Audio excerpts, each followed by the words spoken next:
Check one, check two, check one, check two.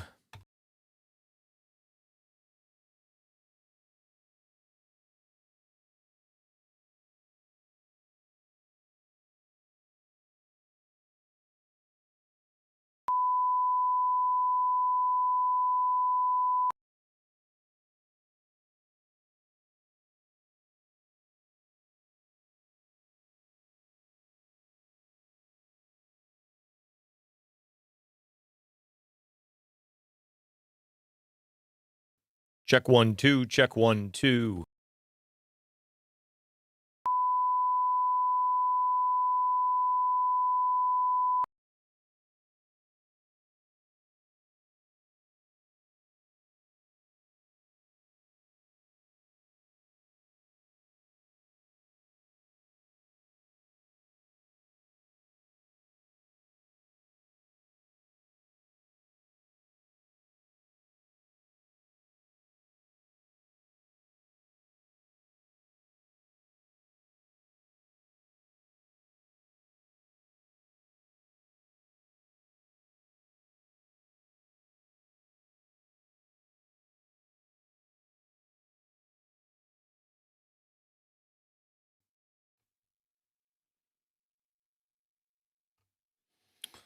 All right.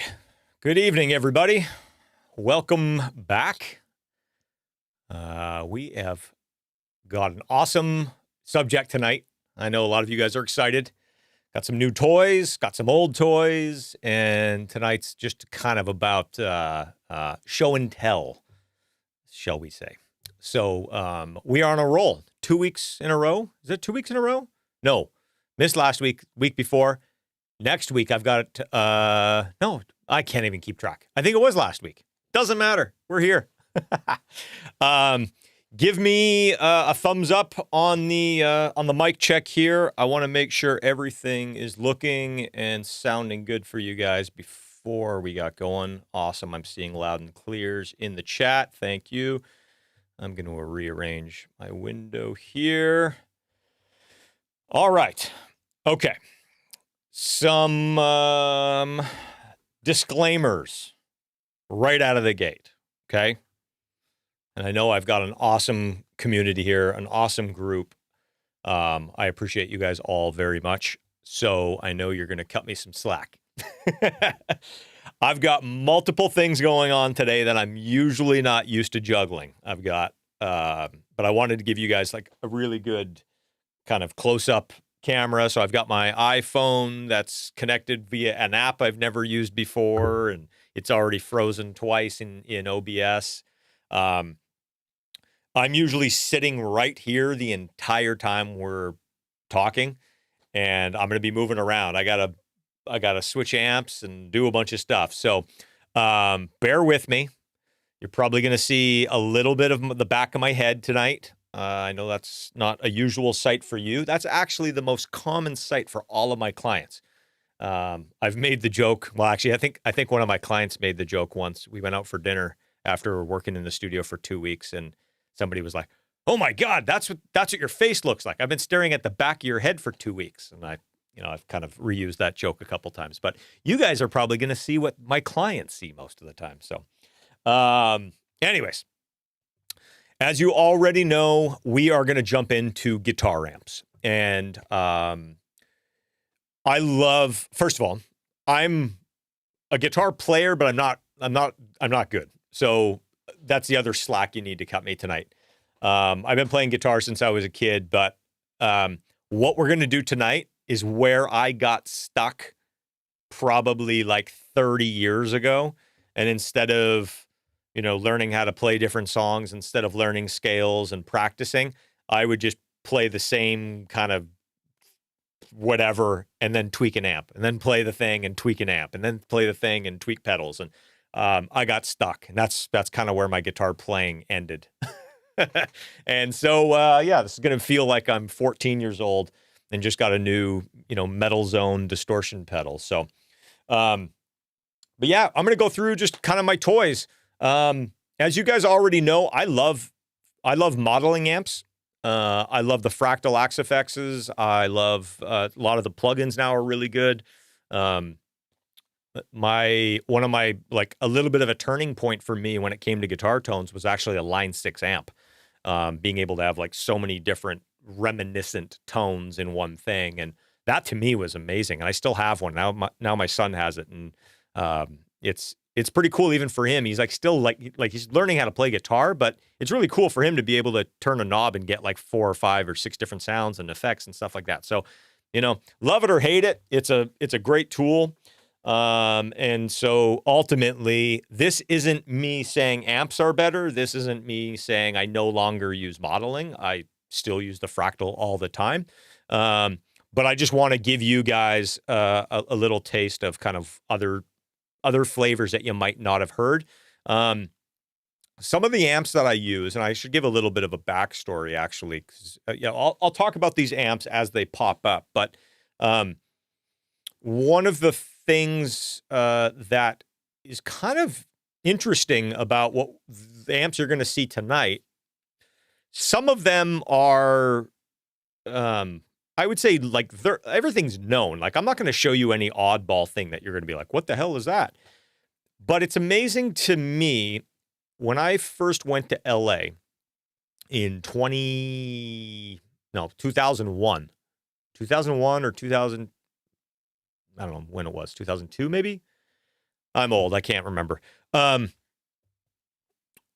went down to LA to work with Scott Humphrey at the Chop Shop. And the Chop Shop was an incredible studio in the Hollywood Hills. And him and Frank Greiner, who was his previous engineer, they just dialed that place in. The gear, the setup, just the philosophy that they had with always having everything set up at all times. That's a common thing now. Nobody was doing that in 2001. And those guys did that. I remember getting comments from people who had been making records for 20 years. And they would come in and say, oh my God, like, you guys have a rack of amps and they're always plugged in and they're always mic'd up. And it's like, it was like Amp Farm, but for real. You'd literally, hit a mute button on the console, and all of a sudden you'd be hearing a Diezel, and then you'd hear a Mesa, and then you'd hear a Marshall, whatever. And it was a pretty amazing setup, and it was very eye-opening for me, the way that they had kind of curated certain pieces of gear. And one of the things that stuck out to me were the amps. Because in 2001, 2002, I mean, internet forums were kind of starting, but it's not like you could go online and, see YouTube videos of people demoing, VHT Pittbulls. Like that didn't exist. So many of these amps, some of them I'd never even heard of, and some of them I'd heard of, but only kind of in this kind of, mythical creature kind of way. And so it was pretty cool to see what amps they were actually using, because up until that point, I had always thought that, you read a guitar magazine and you see guitar player X and he's got his Marshall, or he's got his, I don't know, what doesn't matter what the brand is. But I always thought that, oh, that's the amp that those guys play. And so when I'm listening to their records, that's what I'm hearing. And it became very apparent very fast, probably within the first, I don't know, session or two, where we had known guitar players or bands that had endorsement deals, that had signature models, all of that stuff. When they would come into the studio, for the most part, it was fair game as to what amp was going to get used. We picked the amp based off of what sounded best. And so sometimes these artists would come in and they would have an endorsement deal and they would bring in their amp, or they had a signature model and they'd bring in their amp, and we had a blank kind of an open space in the rack that we could plug their amp in, and we'd have an extra cabinet always set up ready to go. And so we had all these things and we could quickly audition. But we were picking amps based off of what worked for the production, what the guitar player plays live, or what their signature model is. And even they were on board with this. They didn't care. Nobody cared. It was what sounded best for, I wouldn't just say the song, but what sounded best for the part. And so it was mind-blowing to me that, like, the majority of these records that were getting made in the studio in LA, and I quickly realized this with other producers, it wasn't just Scott, so many of these records that were getting made in LA, the big rock records that I love, and I think a lot of other people love as well, the amps on them weren't very well known. They weren't highly publicized. I'd even say sometimes like it was kind of kept a little bit of a secret. You know, I don't know if that's so that way the player who had an endorsement deal's, you know, brand wouldn't get pissed off, or maybe producers didn't want to kind of share their tips and tricks at that point. But it was amazing to me every time, like I would go and talk to somebody else about guitar amp and I'd say, oh, have you ever blah, blah, blah. And they'd be like, I've never even heard of that thing. Or how many people have just, even if they've heard of the amp, have actually just never heard the amp. And so the amps that we're going to play tonight, some of them are well known. Some of them you've probably heard. Some of them you've probably know a little bit about, but maybe you've never heard at all. And some of them might be completely new, kind of on your radar for the first time, which is going to be kind of cool. But I'm going to talk a little bit about what I like about them, what I use them for. You know, some of these amps are very, very flexible in terms of different tones, different gain kind of structures. And some of them are a little bit more, I don't want to say one trick pony, but they're a little bit more of there you get it in a sweet spot and there it is. The other thing that I'll say about kind of like the LA recording studio scene in like late 90s, early 2000s, 2010s with some of these amps that we're going to talk about tonight is it was interesting how there were like 2 or 3 amps that were a common thread. It seemed like, you know, if there were 5 or 10 producers kind of doing everything in the, let's say, what's considered like active rock now, like the stuff that you guys probably hear me producing and mixing. If there were maybe between 5 and 10 producers kind of doing all of that stuff, a good majority of them were using some combination of the same like 3 or 4 amps. And then they all had their kind of like oddballs or usual suspects. But there was like these 2 or 3 or 4 amps that every production team was using. And again, they weren't the crazy popular, you know, Marshall, Mesa, you know, I guess those are probably like the 2 big ones in terms of high gain. So, yeah, enough of me yapping. We should probably start plugging some stuff in and making sure we have tone. I just got this thing. And so here's our first technical test of the night. Does this camera still work? Oh my God, it does. Wow. Okay. This is a new addition for me. And obviously I teased this. This is the Friedman Arredondo or Friedman Jose. And this is a little bit of an interesting amp in the sense of it's basically, if you guys don't know who Dave Friedman is, I'm sure a lot of you do. He's actually got a really great YouTube channel where he does, you know, Q&As and interviews and stuff like that, Tone Talk. And so he's probably gone like super in depth on what this is.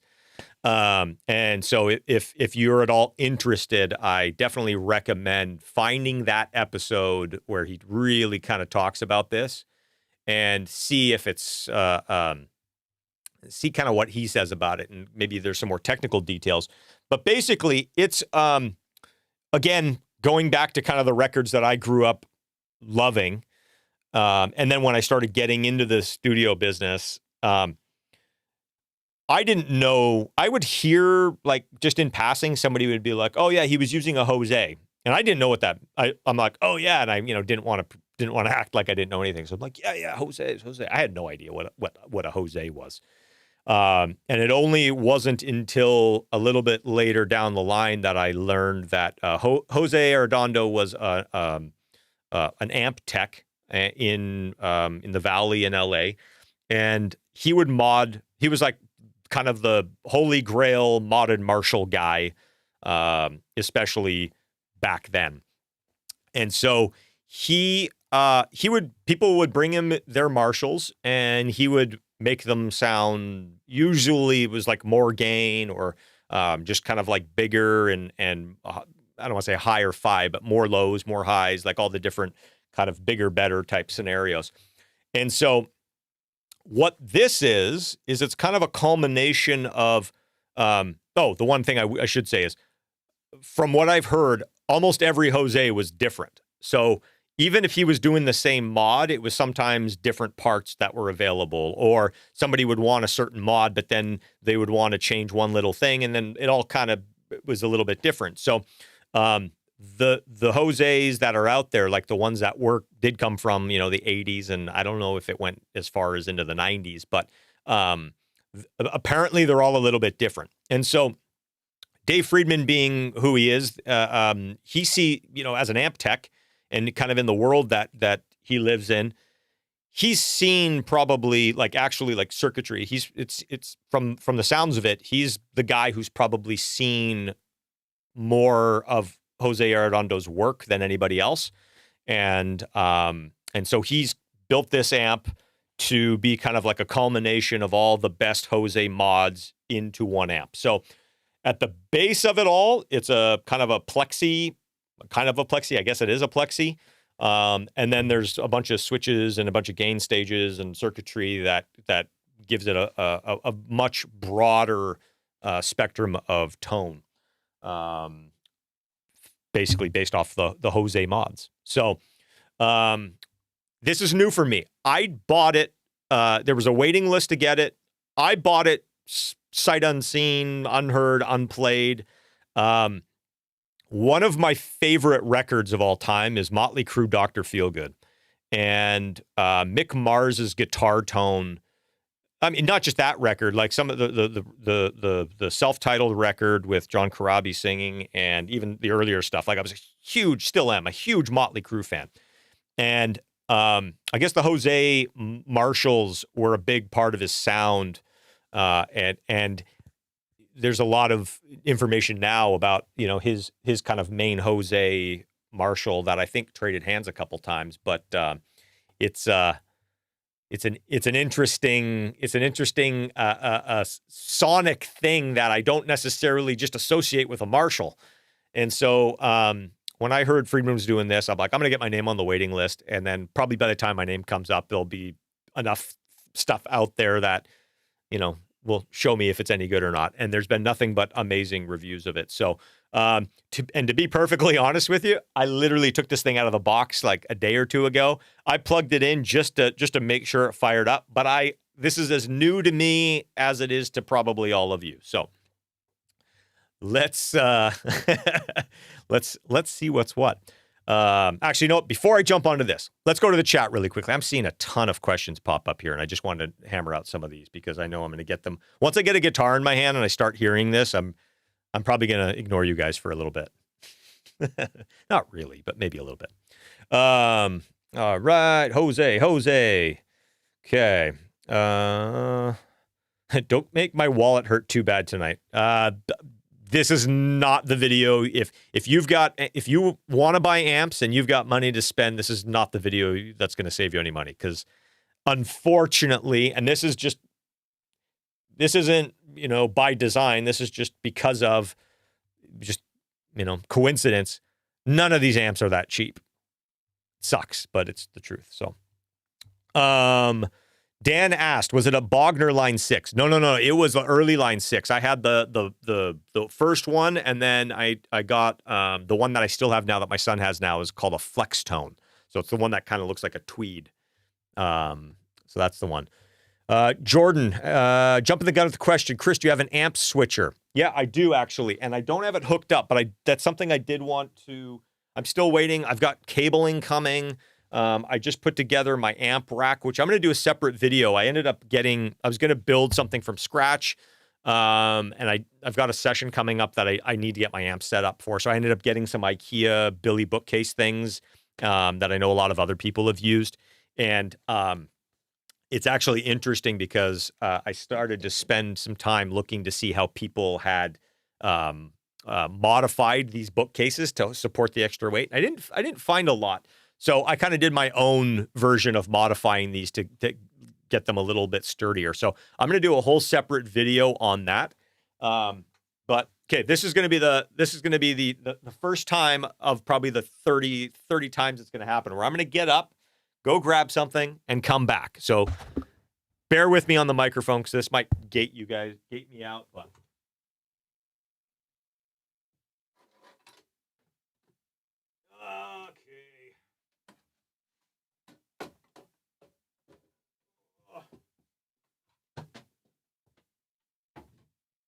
I love my studio, but man, I'd love a little bit more space.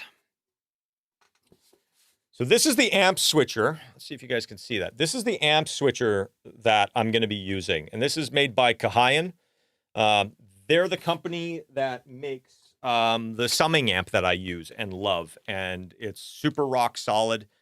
And so I was pretty confident that well, I know that they make great stuff. And I know that they've been doing these amp switchers for a while. And this one was kind of like the perfect combination of ins and outs, and it wasn't like overkill for me, but I didn't feel like it was limiting. So basically how this thing works is you plug all your amps, speaker outputs into here. You plug all your amps out of here into all the inputs, and then you plug your guitar into here, and then you just pick the head you want and the cabinet you want. And in my case, we're going to be using load boxes tonight. So I've got 2 load boxes, and I might get a couple more, just different flavors, just to compare. And then if I decide to set up a cabinet in the ISO booth, I can run a line and have it here as well. So, yeah, so that's what I'm using, or will be using. It's not going to be in line tonight, but that's going to be part of my rig, which I can't wait to get set up because it's going to be awesome. Okay. Okay. Yeah. So that the other thing is that thing's MIDI controllable. So I think I can have I think I can control it from here, even though it's going to live over there. So yeah. From many interviews with the best in the business, they had modified amps 99%. Yeah. My favorite DI box. Interesting question. I've had a ton of DI boxes.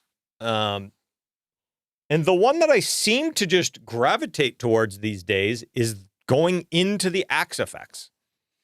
So even if I just want a DI, or if I'm recording bass and I just want a DI, I'm doing one of two things. I'm either going through the Axe effects and then just having like a blank, just like a straight through into input, output into Pro Tools. Or I've got a Grace Design mic preamp, 8-channel mic preamp that's got 2 DIs on it. And again, it's super clean, super hi-fi. Those are what I use. I used to have Avalon U5s. I've got some of the radial stuff, which is great. But I have this other stuff just kind of set up ready to go, and it's super clean, and I don't have any issues with it. So, Dan, Richard Fortis has it now. I'm assuming you're talking about the Mick Mars amp. I think he sold it. I think he had a big Reverb.com or Chicago Music Exchange clear out. And I think he might have sold it. But yeah.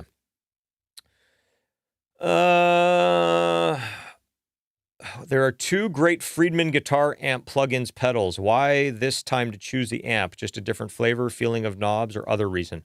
To be honest with you, I'm so enamored with Jose modded Marshalls and really never having used them, but yet knowing that so many of my favorite records have been recorded with them. I've often thought about going and getting a Plexi and having somebody be like, oh, give me what Jose would have done for Mick. And so this is, I guess, kind of that without me having to go and hunt it down and make a bunch of decisions. So, do you use load boxes and impulse responses, or still prefer a mic and cab? So tonight we're going to use load boxes. So I have, I don't know if you can see it here, right there. I've got the Fractal X load, which I've spent a lot of time with the older Torpedo stuff. The Sur reactive load, which is awesome. I think I'm probably going to get a Sur reactive load just to have another load on, just another line. And if I'm recording a band and I need multiple loads, but this is actually a perfect segue to the setup tonight. My setup tonight is I'm going to swap out whatever amps on the table here. I'll swap that out. That's going to go into the X-Load. And I've got it set to the UK voicing, which I think is like the kind of the impedance curve of like a 4x12 with greenbacks. And I have that XLR directly into the line input of the Fractal Axifex. And then I'm going to use the Axifex's Dynacabs for our IRs tonight. So that's what we're going to be using.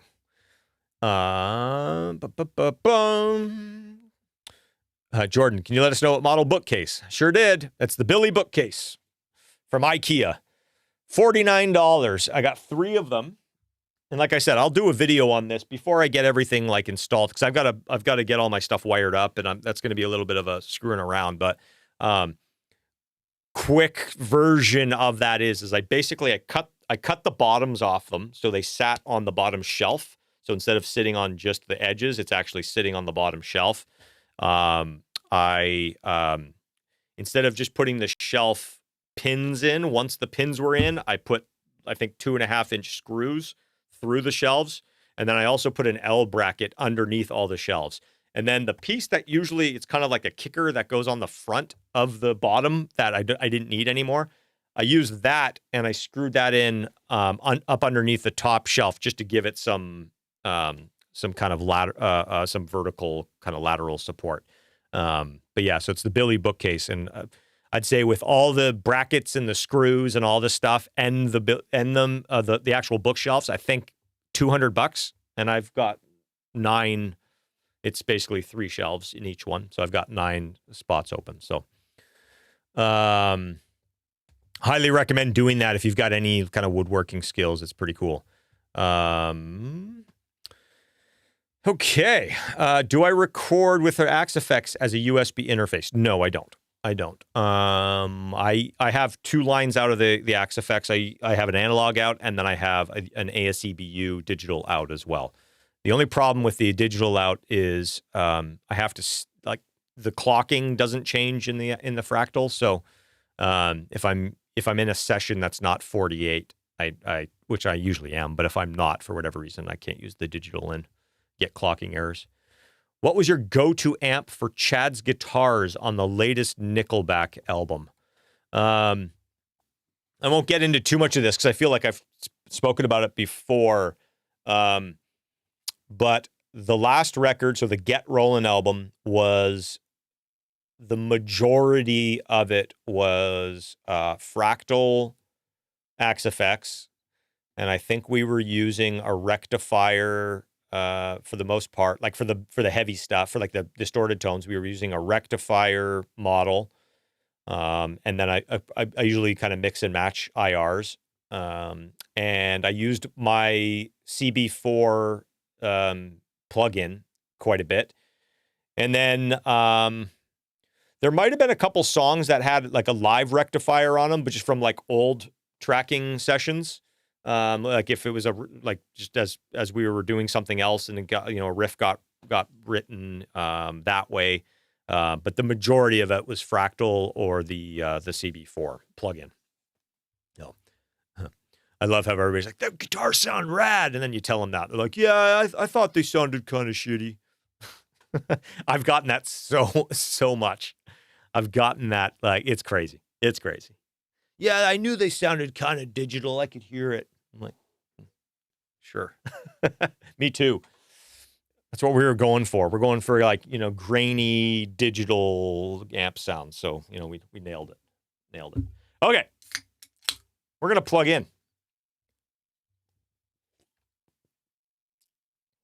Let's plug this sucker in and see what we got.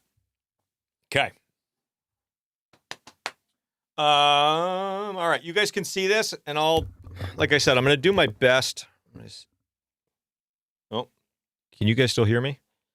Something changed on my microphone. Check, check, check, check. Check, check, check, check. All right. Hopefully I didn't fuck anything up. All right. Where should we start? I don't even know where to start.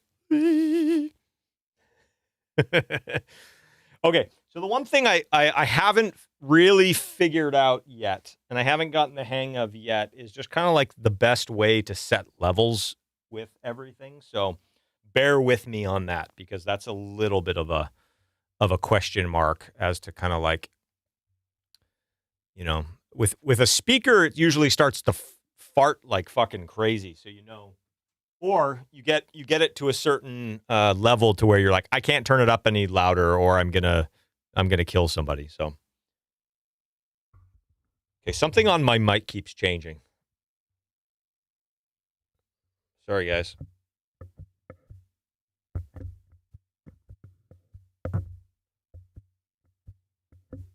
This has got like presets built into it. Check, check, check, check, check. I don't know. Does this sound okay?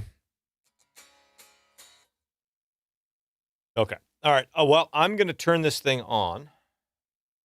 First of all, always make sure when you're using an amp, especially with a load, because a load box, or if you've got a cabinet in another room, you could sit here playing, wonder why you're not hearing anything, and be like, ah, fuck, the cab's not plugged in, or the load box isn't plugged in. So I always like triple check.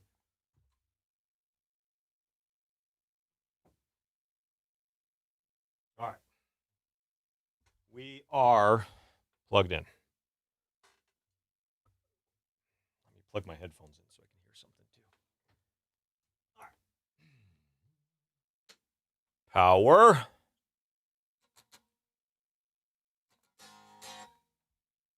All right.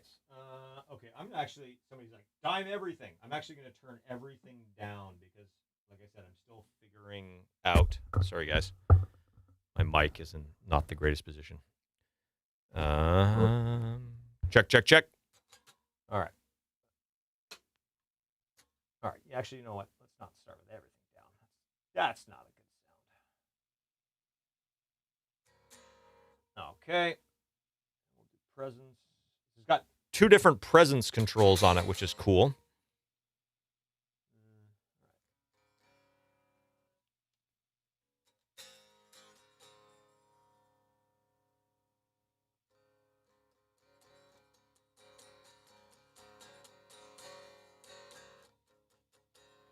See, so yeah, I don't know how to use this thing already.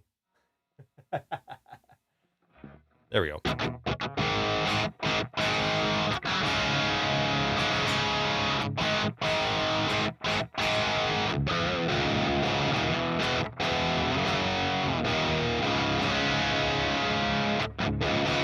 All right, let's see what's going on here. Okay. Okay, so it's got two master volume controls. It's got two master volume controls. It's got obviously the channel 1 volume, channel 2 volume. It's got an extra gain control, which was one of the Jose mods. The two different master volumes, one's called pre and one's called post, and I guess that was kind of like an either or for people who wanted these mods. And then it's got two different presence controls, and it's not per channel, it's either or, but one of them says an N, which I think is new, and then V is vintage.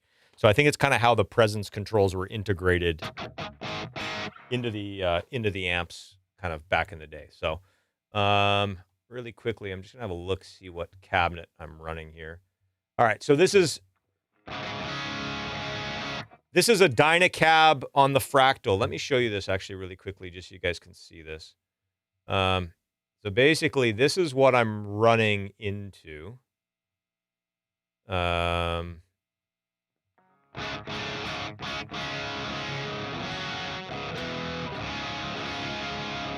So it's basically a Marshall 1960 TV cab, and I've got three different microphones kind of working together: condenser, dynamic 2, and ribbon. And this is actually, I don't want to say a preset for me, but it's kind of like I've got a block library saved for this setting. This is kind of my starting point with this particular cab. So we'll roll with that for now. Okay. So I'm just going to turn everything to the... Okay, so I think this is like stock plexi mode right now. So the gain knob doesn't do anything. The pre-master volume doesn't do anything right now. So this is kind of like plexi with a master volume. So I would assume, if I had to assume, if this post-master volume control was all the way up, that would probably just be kind of like a stock plexi.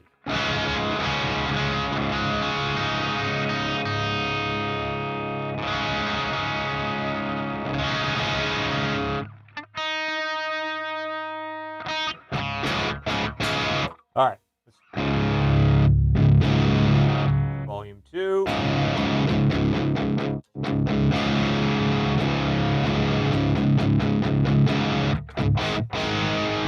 So that's channel 1, volume 1.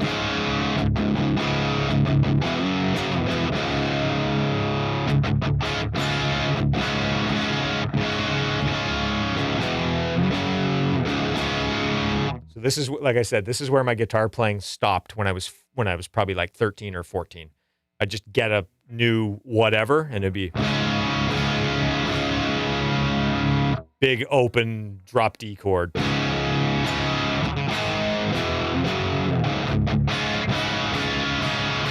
I love that chord because when you're drop D, you can hear all of the high notes ringing out. You get the drop D kind of low chunk.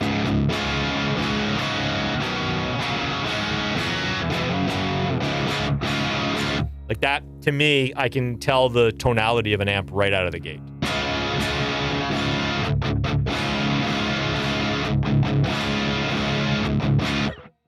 Love it. Okay, that's all the tone controls at noon. That's channel 1 all the way up. Master volume's at about 2. So let's see if I can push this a little bit. Just watch my levels here.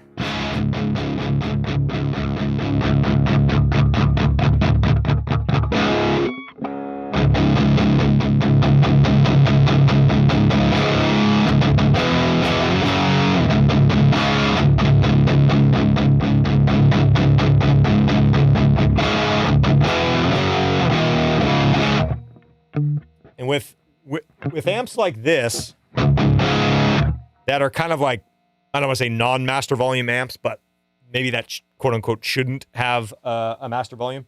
I kind of like finding to where, as you're turning up the master volume, like finding that spot where it starts crapping out and then backing off. That's kind of my...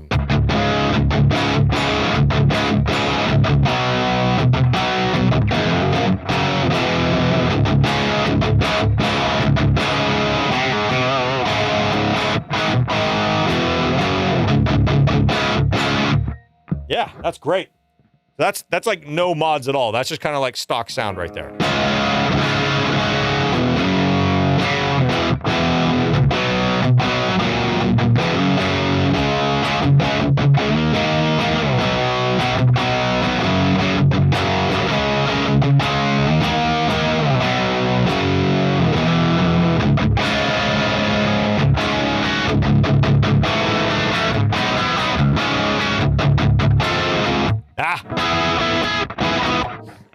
Yeah, I told you, I didn't learn songs. Okay, let's start playing around with this thing. Let's see what else we got. Probably dial the guy back a little bit. Yeah, it might be a little... Depending on the part, that might be a little woofy. If I was doing palm muting, I'd probably back off that master volume a little bit more. But if I'm doing...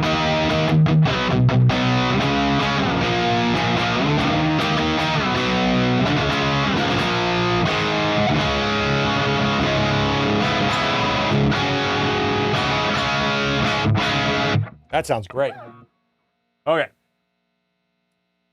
Let's go for palm muting. Let's go for just... Go for Dr. Feelgood. All right, we need a little bit more gain. We need a little more scoop. Let's back that off a hair.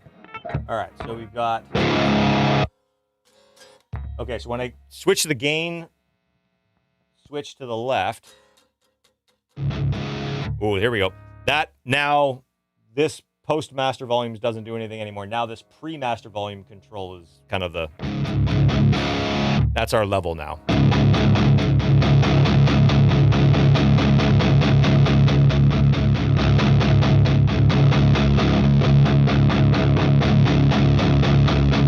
That's awesome.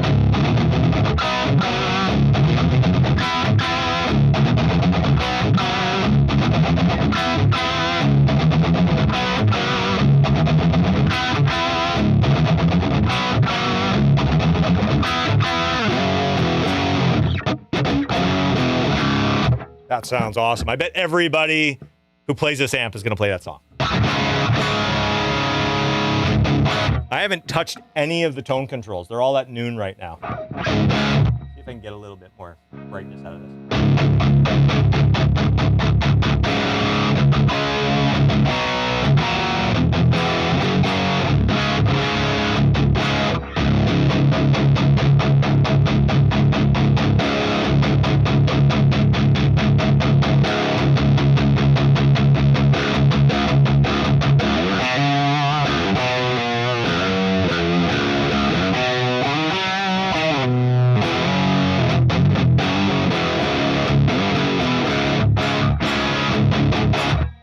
Sounds killer.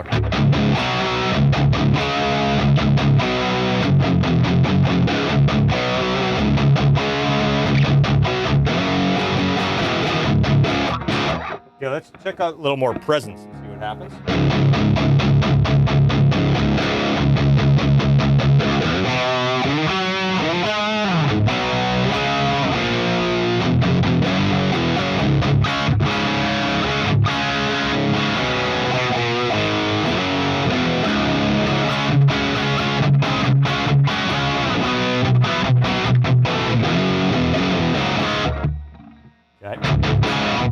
All right, now when I go back, actually while we're here, let's check out what the vintage presence does.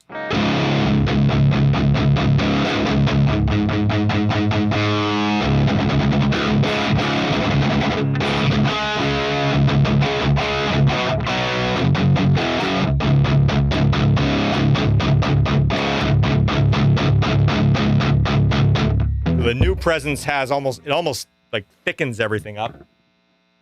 The vintage presence almost makes it a little kind of like kind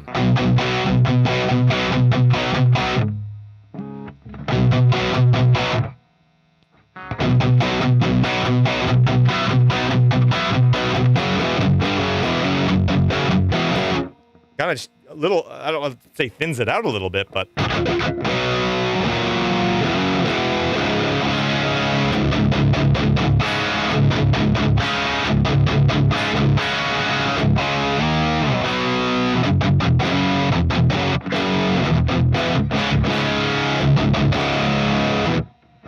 so far, so good.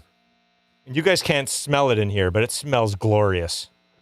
I can smell the dust burning off all the tubes, and the Tolex, and it smells so good in here right now.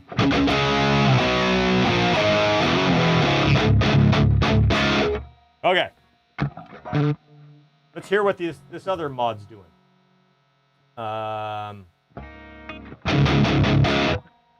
Let's go back to the... Okay, just put the switch back to the newer presence mode. Just kind of put it more up, kind of at the middle.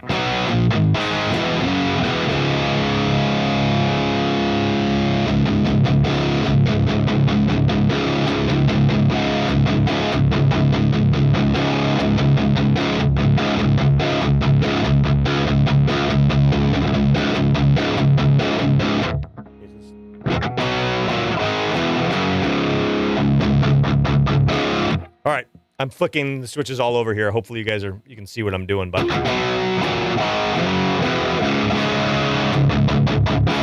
okay, so that's what the that's the gain style switch in the middle, and that gives us the post master volume.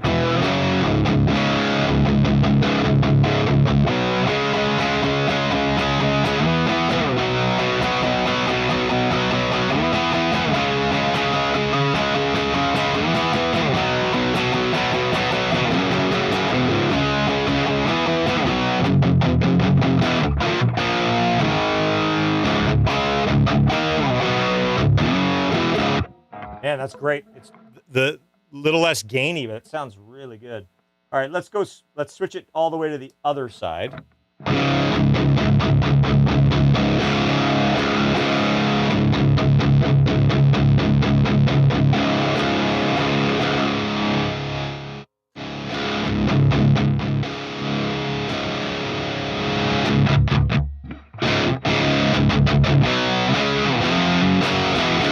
Okay, so now I'm gonna start introducing this channel too a little bit, just to add some thickness.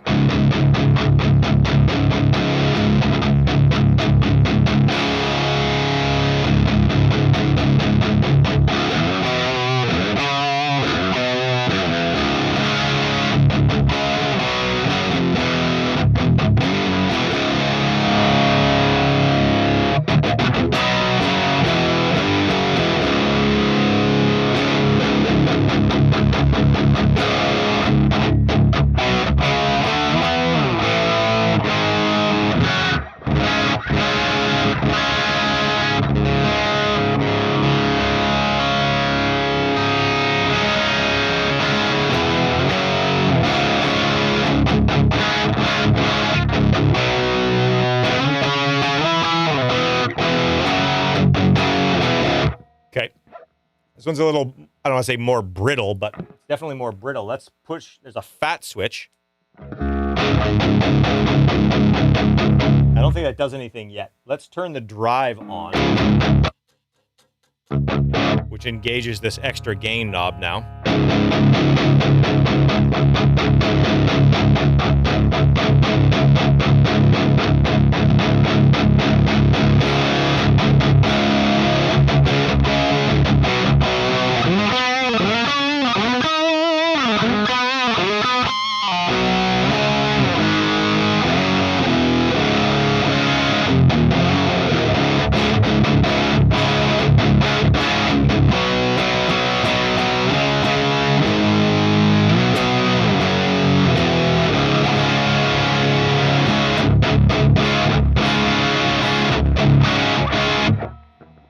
Man, this thing sounds good.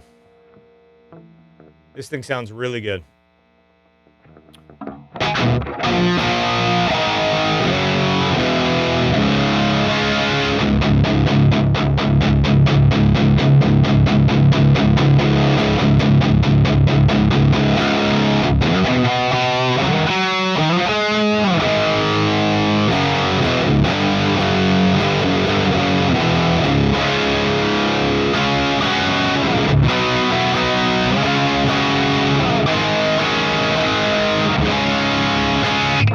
Much gain as that is, like, you hear every note, which, I mean, I know that's kind of the thing with that crang with Marshalls, but this is I've never got along well with plexis. And to be honest with you, like, I've maybe recorded them a handful of times in the studio. Usually they're too flubby, sometimes harsh, just like, I don't know. This is kind of like everything I wish a Marshall was, and all the stuff that I don't like about a Marshall is kind of like alleviated. I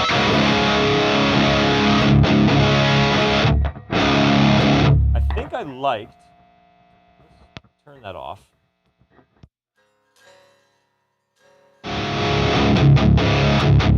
Yeah, I think this is where I like the best.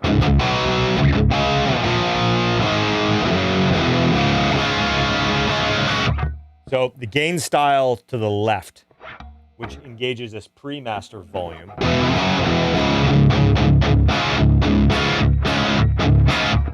That's a little more my style.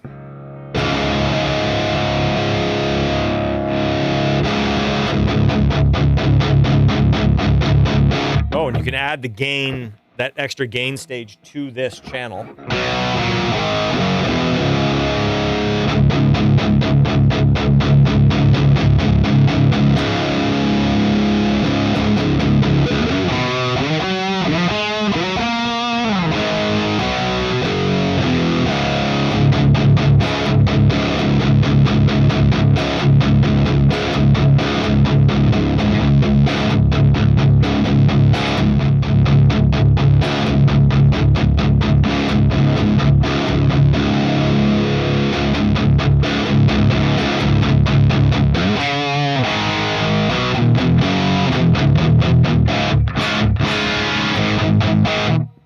So one of the things I was talking about kind of leading up to this is like, well, what sound would you use this for? And the thing for me with studio amps or amps that you use in the studio is like, I love being able to get, let's say like you've got kind of your different flavors and then having almost like a sub flavor. So it's not like the whole sound changes, but it changes a little bit. So being able to do, let's say like, you know, doing a rhythm guitar track where you're doubling it, being able to use like this sound on like the left side or for one of the doubles.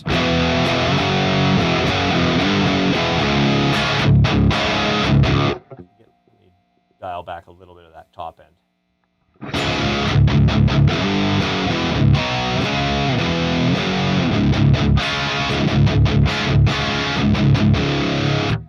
And then having this for the other side.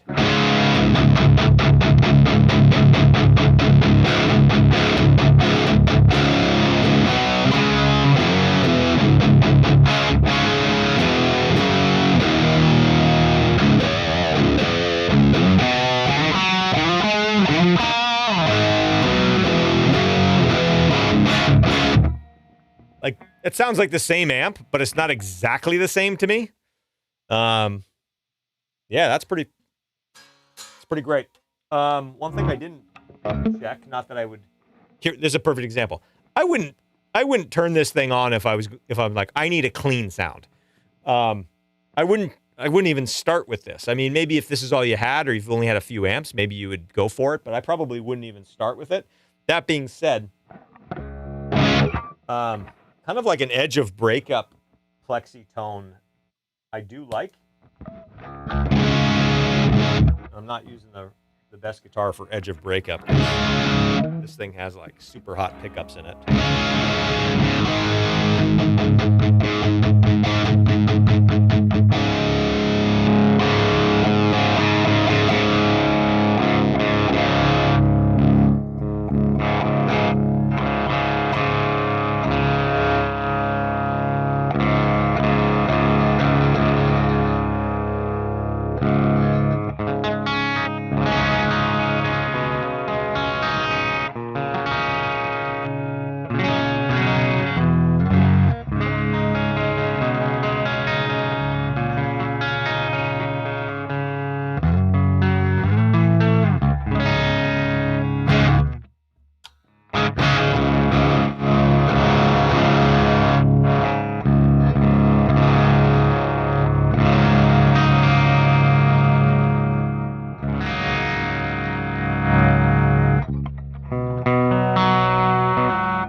Peeking you guys, sorry.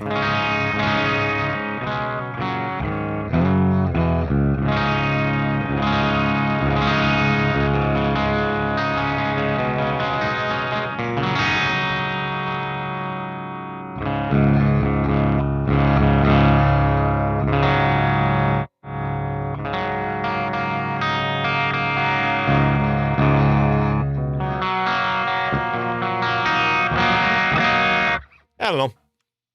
I'm sure I could probably coax kind of that sound out of that, but yeah, I think for this to me would be the sound of a record. So it would be less about flavor parts, and it would be more like that's the sound of the record. Just pretty awesome because there's, I'd say, only a handful of those amps that you can really put a fingerprint on a record. That this is what I was hoping it would be. This is what I was hoping it would be. I'm going to jump in the chat before I swap this thing out for the next one. Maybe we'll take a poll to see what we want next. Okay.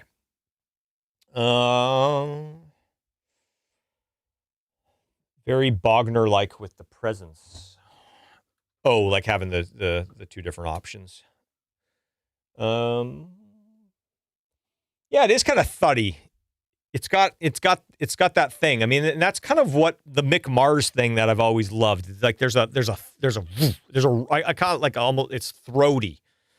It's not like thick, so thick to where it's like obnoxious or woofy, but it's got like a throaty thing, and it does have a little bit of a thud to it, like a percussive, low end percussive thing. So,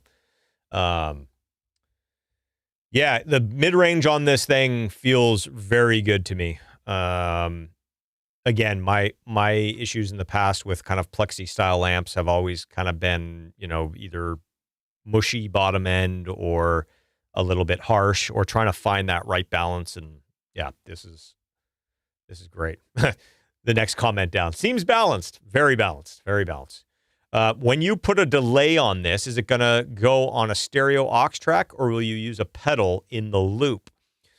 So let me show you something. Actually, before I turn this off, well, I already turned it off, but let me show you something really quickly, because this is the really cool thing about using the Fractal Axe effects with a load box, is I kind of have like a virtual loop.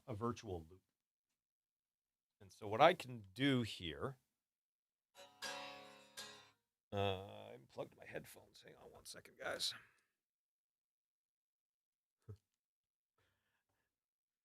I think I might have been a little ambitious thinking we're going to get through like 10 amps tonight. This is too fun.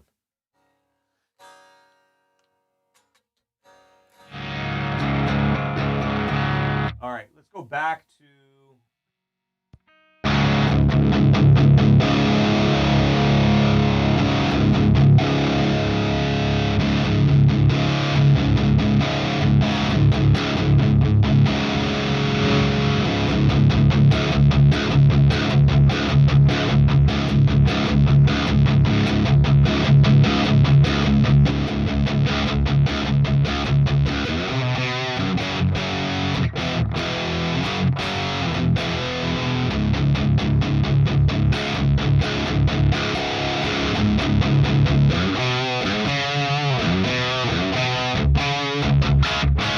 That's a little brighter and a little buzzier, but I don't mind it.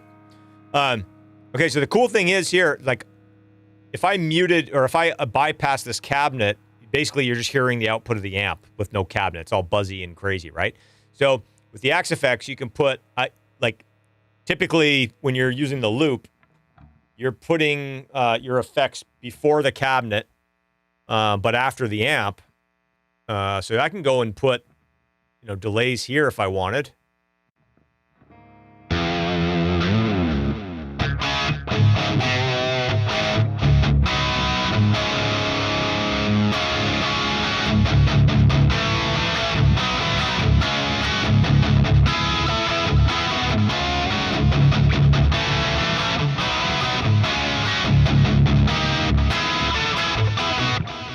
So it's not stereo, but if I had a stereo track hooked up to this, I could actually put stereo effects after the fact, or I could always just do it here as well, right?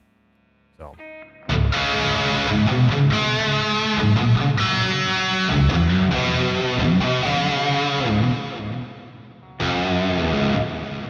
Because you guys know I like having all my effect sends set up at all times.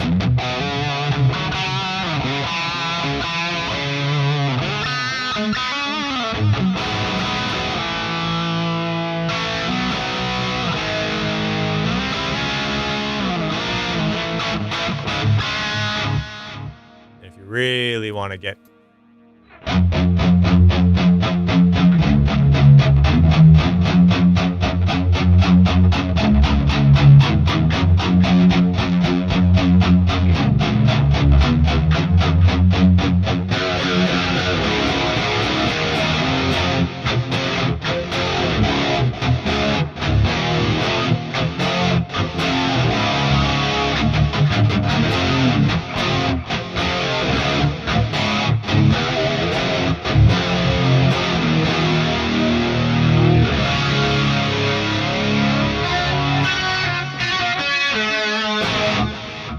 totally like 90s Van Halen. So the cool thing about the Fractal is you can do a bunch of effects here. wherever it is. You can put them here and save them with your setup, so you don't actually have to have any of the effects in Pro Tools you don't want. Man, that sounds so boring after hearing that big wide pitch spread. But yeah, you can load this up if you want. Reverbs, all the stuff. I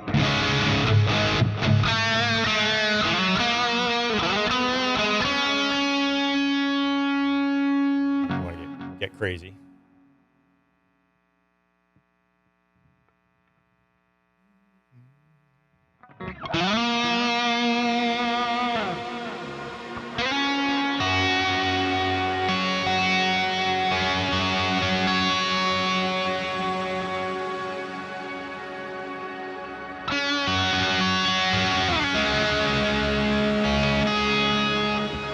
All right, see, we're going to be here all night. We're going to be here all night. This is too fun.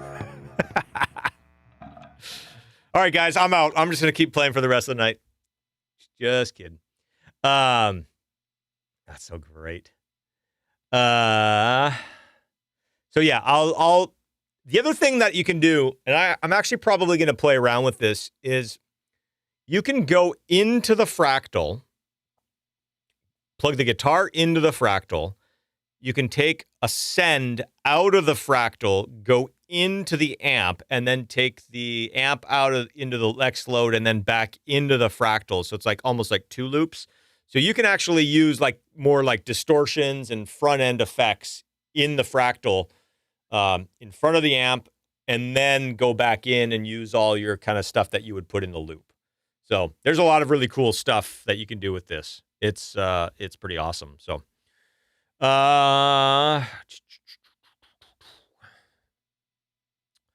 just listen to the chat. We're listening to the chat, reading the chat. I wish I could hear you guys. We got to be a way to figure that one out. The other thing is that you get from a loud roaring amp so difficult to get with IRs or plugins just out of the box. Great. Yeah, I mean that's always been a thing. I don't want to say that I've always argued a little bit, but I don't know. I've found, aside from actually playing, like once it's recorded, like I've gotten a setup, I've shot an IR, I've taken that IR, I've used the same settings and gone through the IR, I've reamped the same two signals, and it's so fucking close. Like once you start layering a few guitars, like you can't really tell. I totally get the concept and the aspect of the way it feels when you're playing. I totally get that. But from my experience and from my testing, you know, the IRs, if you're just talking about recorded signal, the IRs are, I mean, again, if the only way to compare apples to apples is to set up a mic, shoot the IR, don't change anything, record that signal, go do the whole thing again. And when you really kind of put it back together, it's, you know, it's very, very close. I would say indiscernible for me. So, maybe try it with blackbacks. I'm assuming those are like Celestion speakers or something like that. I don't know what's in here. I'm sure I've got a ton of static IRs in here with blackbacks. But yeah, I'm just going to leave. We're not going to dig into the cabinet IRs today because, like I said, we're an hour in and I still have to set up some amps.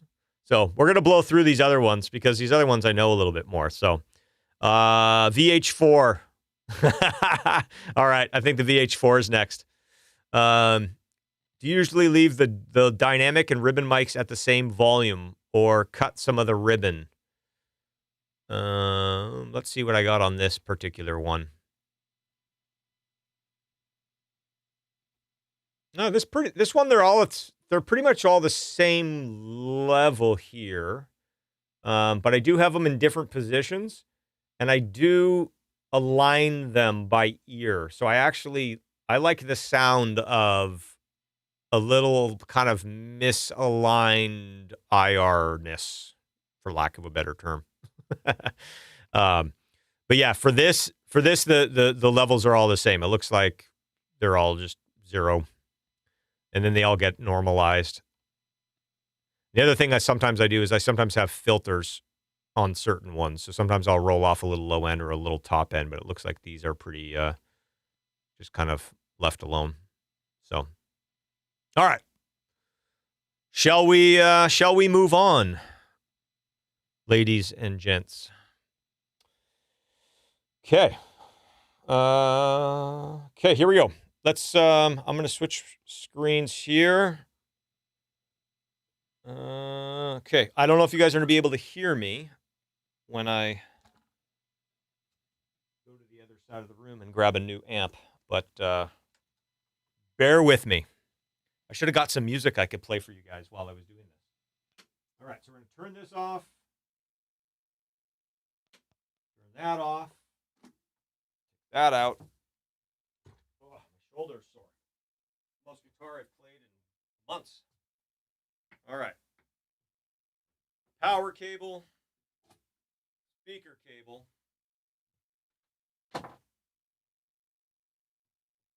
I'm going to say that this is a winner. This fills a little bit of a void, maybe if I have one in my studio, for that kind of really authentic kind of Marshall Plexi thing, but in a more modern sense. So if you guys can't hear me, I'm just talking to myself. Don't mind me. Oh, man, I'm not going to be able to walk tomorrow.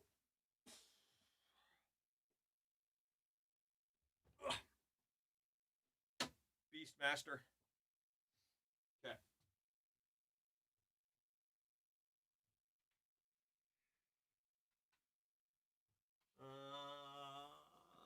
Uh, 8 ohm. Power.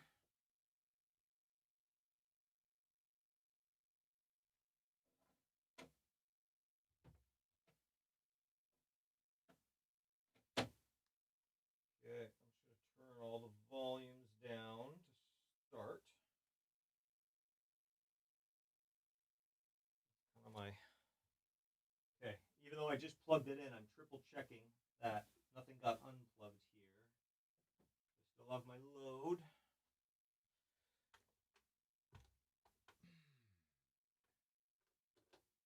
All right.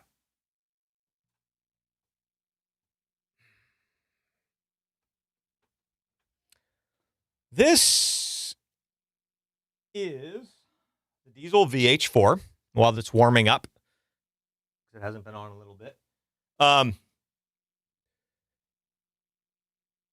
mean, I've got a plug-in emulation of this. So to say that this is kind of my favorite amp, I mean, Captain Obvious, right? This amp, I can't believe it's interesting. Like when we did the ML Sound Lab version, the emulation of this, there was a lot of conversation when it came to kind of marketing. And I'm kind of an idiot when it comes to that, because I just I pick stuff based off of what's good and what sounds good and what's really usable and what's, flexible but not compromising anything. And I just thought when we made that plugin, the sound would speak for itself, but it actually didn't sell as well as everybody was hoping. And we kind of chalked it up to I think there's people just don't know what this thing sounds like, or they don't know what it is, or they think it's a metal amp. And ironically enough, if I had to say in the last 20 years, if there's an amp that every session guy has been either owns one or has played a shit ton of sessions through, or whatever you want, however you want to quantify it, man, this has got to be up at the top of the list. This has been all over so many records that people have no idea. Scott and Frank had one of these at the Chop Shop when I started working there. I I started using it right away, fell in love. I was like, oh my God, this is exactly what I've always wanted, like a high gain amp to sound like. I know there's a ton of session guys. I think Tim Pierce used to use this a ton. Why am I blanking?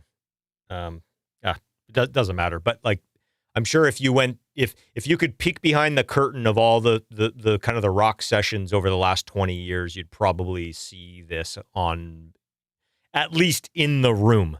Whether or not it was the whole record, whether or not it was just a couple parts, whatever it is, it's definitely in the room. So, okay, this thing's warmed up. I am going to answer a couple questions, and then we'll get rocking on this thing.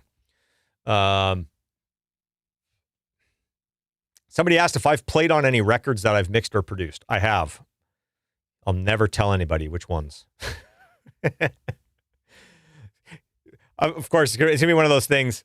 It's like the Fractal. Like, hey, man, the guitars sound great. What'd you use? Oh, I used the Fractal. Oh, yeah, I could tell it was kind of digital. If I tell anybody what records I played on, they're like, yeah, I thought the guitars were a little shitty on that record. Like, yeah, of course. 1-to-1 recorded amp versus the Profile or IR of the same setup. I'm 100% with you there. I'm back to an amp sim corner this week, and I'm bitter. Yeah, well, Jordan, you know what? It's better than the old days when, you didn't have an option. I mean, at that point, you were recording a tiny little amp in a closet, or, I remember, when I first started, there was the pod, and that was kind of about it. And, some guys hated that thing, so they would set up a big amp, but then they wouldn't be able to turn it loud enough. I would take a pod over an amp that you can't get turned loud enough to actually sound good any day. I mean, I've tried that. It's not great. So, all right. Channel 2, bright on everything, dimed. So channel 2 is a fucking secret weapon on this thing.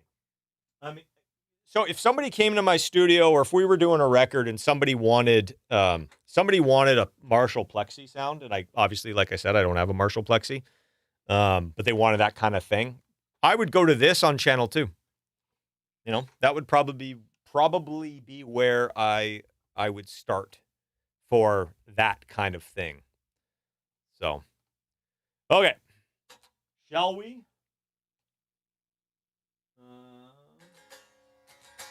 Okay, so I'm just going to turn the volume up a little bit to make sure we're actually getting signal. How about I turn it on? That usually helps, right?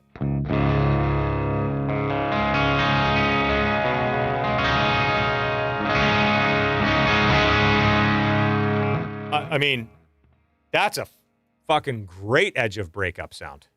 Let me turn that delay off.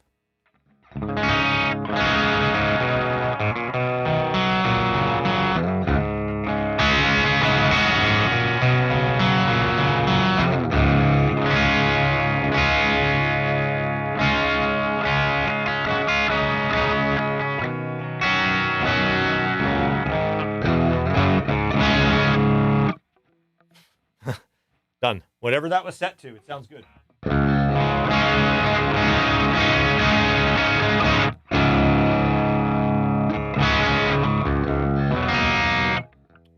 give me 1 second here. I need to turn up my headphones a little bit. Okay.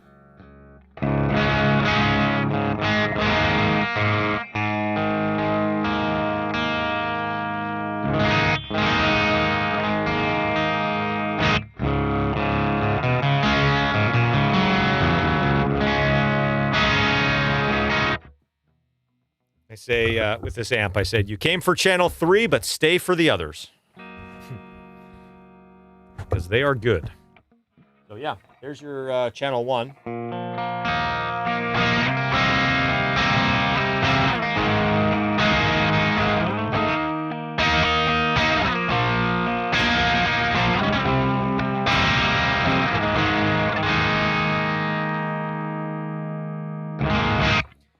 For me, this is kind of just a little, kind of tidbit on this amp.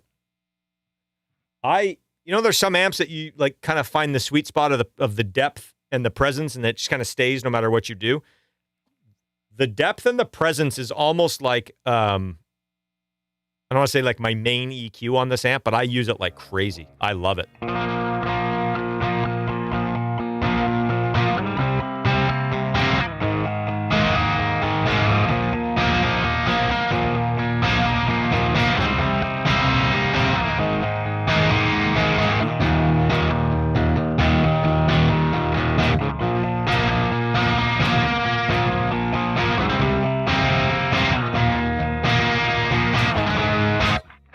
I mean, I know people who have amps that's all that thing does. So, all right. If we're going to get through all these amps, I got to be quick. I can't be this long-winded.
I mean, that's a great sound too, right there.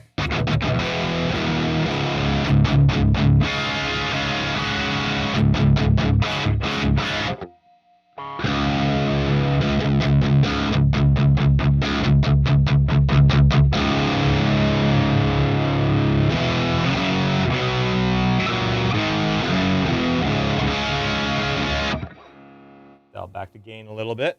Turn the bright off.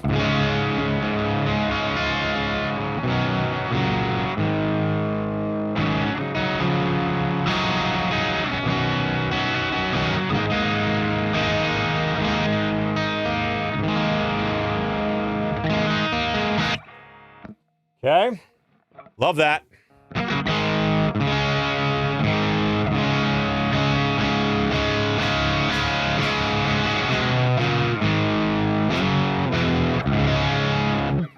This is such a great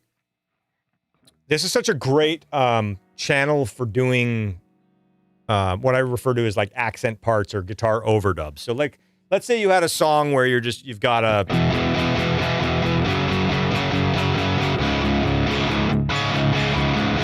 let's say on like a heavier channel, and you want to put like a, you know, something going.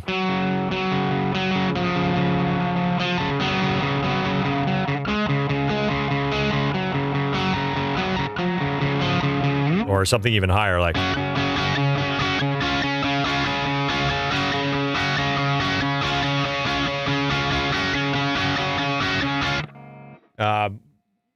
This channel is so good at that because it's just voiced a little bit differently than the rest, and it's very articulate. It can get a little, if you get carried away, it can get a little harsh depending on the guitar you're playing, but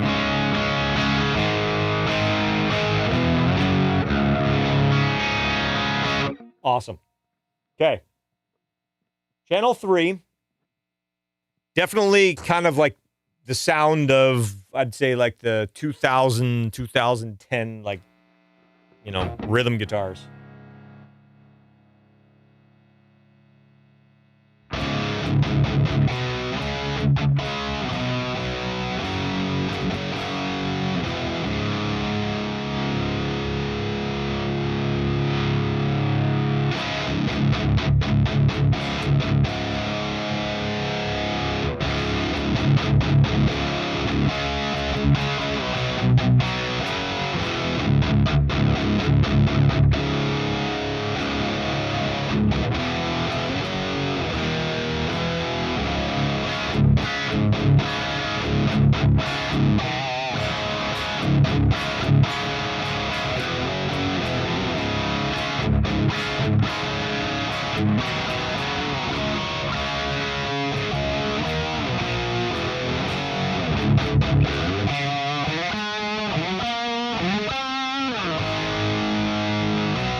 it's like, it's gainy, but it's not like, it's so articulate. People have referred to this amp as being very dry, and like, I don't know, like, I guess.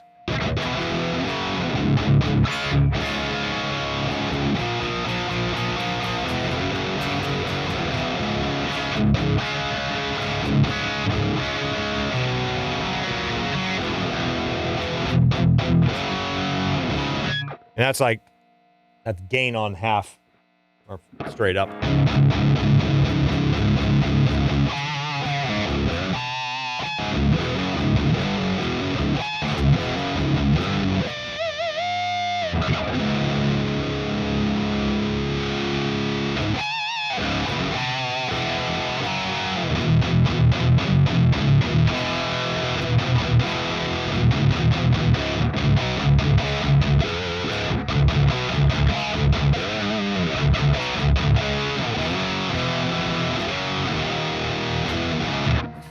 That's stupid. Stupid, stupid, stupid. I love it. Channel 4.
Stupid fun. I love it.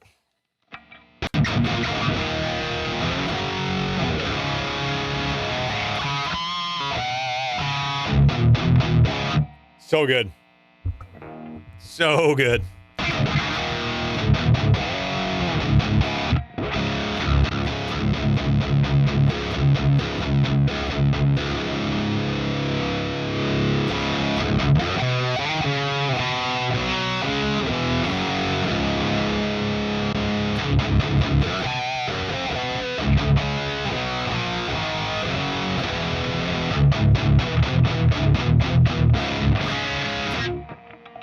I mean, that's high gain. What else do you need?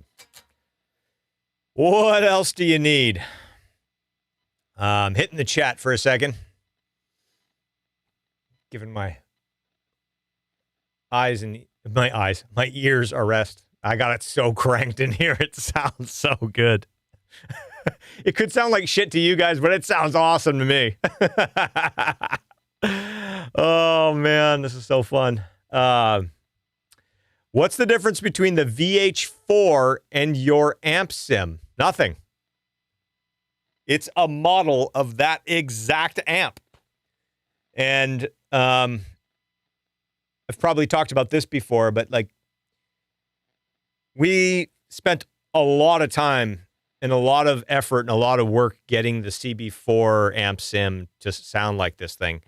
And Miko and his crew kind of had to go back to the drawing board a little bit because we kind of thought we were done and there was just something that wasn't right. And again, I'm just, to me, it's all about how, you know, it's not if it's good or bad. It's like, no, if we're going to make it look like that thing and we're going to say it's a model of that thing, it has to be, I got to be able to punch in a chord on any song that I recorded this on. I got to be able to punch in a chord and nobody notice.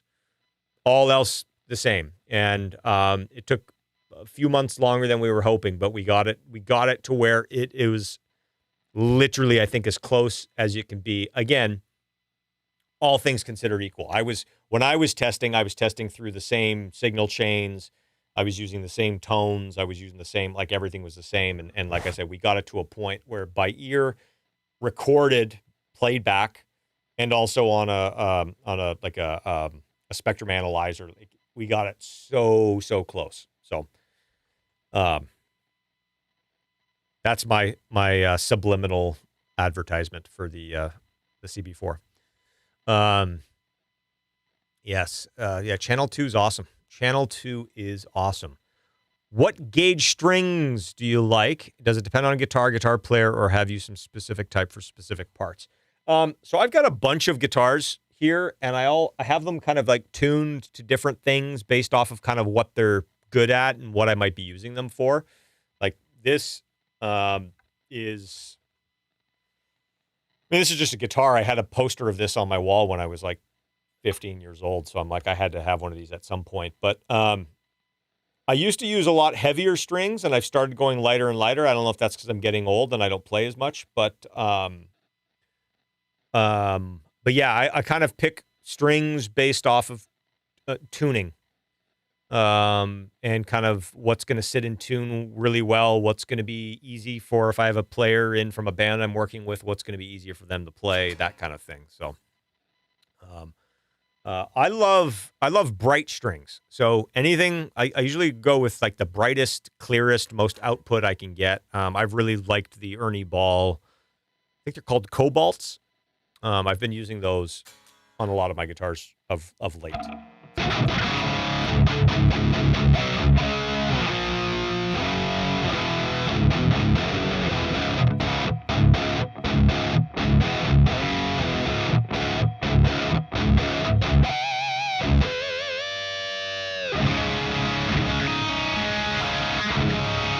The fact that you can hear all those strings in that chord.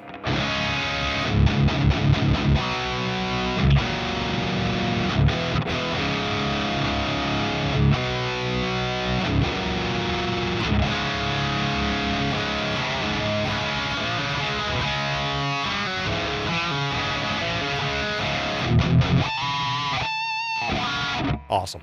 All right, what's next? I could just play that all night. I could literally play that all night. Ugh. I'm just going to grab whatever's next in line.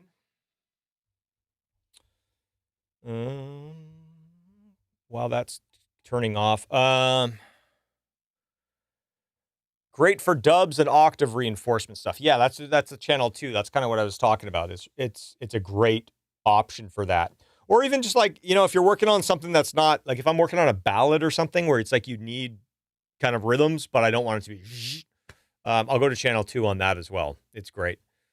The UAD plugin, I would say if the UAD Plugin Alliance plugin, which has been out for a long time, nailed the VH4, I probably wouldn't have bothered to put myself through the pain of doing the CB4. The reason we did the CB4 is because I felt like every VH4 option that was out there wasn't cutting it for me. So, not shitting on them. I use a lot of the UAD and the Brainworks stuff, and I think it sounds great. Not like that particular plugin, but like a lot of their stuff, I'm a big fan. The VH4 doesn't do it for me in their stuff. So, yeah, Jameson, you always, everybody always thinks this is a metal amp. Yeah, and it's got so many. I can do a whole record if everything else went away and I had to make records for the rest of my career with this amp. There's going to be a couple times where I'll be like, I wish I had a little this, little that, but this and some pedals, and I'm good. I could probably be okay. Yeah.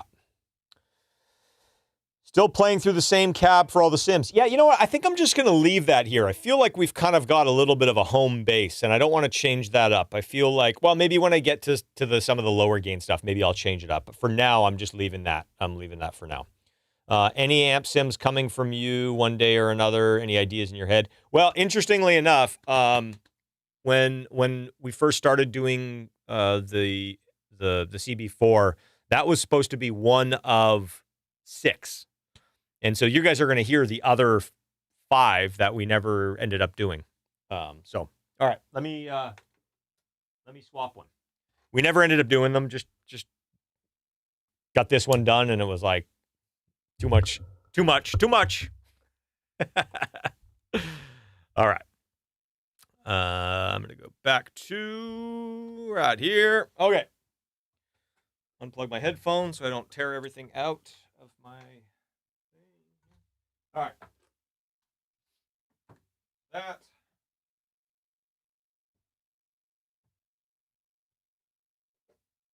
Power. Speaker cable. Oh, I don't want to lift this thing. I need volunteers. Who wants to be my muscle? Oh, next time we do this, somebody else has got to come and lift everything. That's what happens when you get old and then you have kids. You get all your strength back when you're lifting your kids all the time.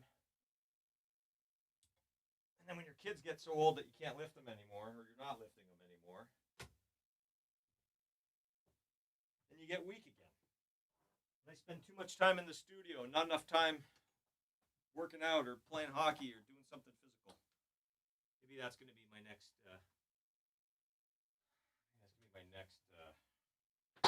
Venture. Get back on some skates. I gotta change the impedance on this amp. Crap.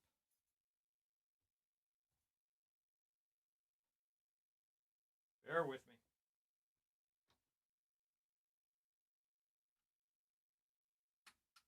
Okay.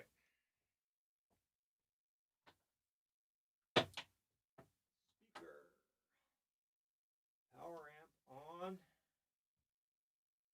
sure all this stuff is out for now.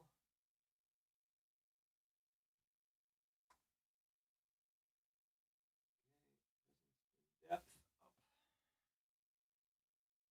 All right.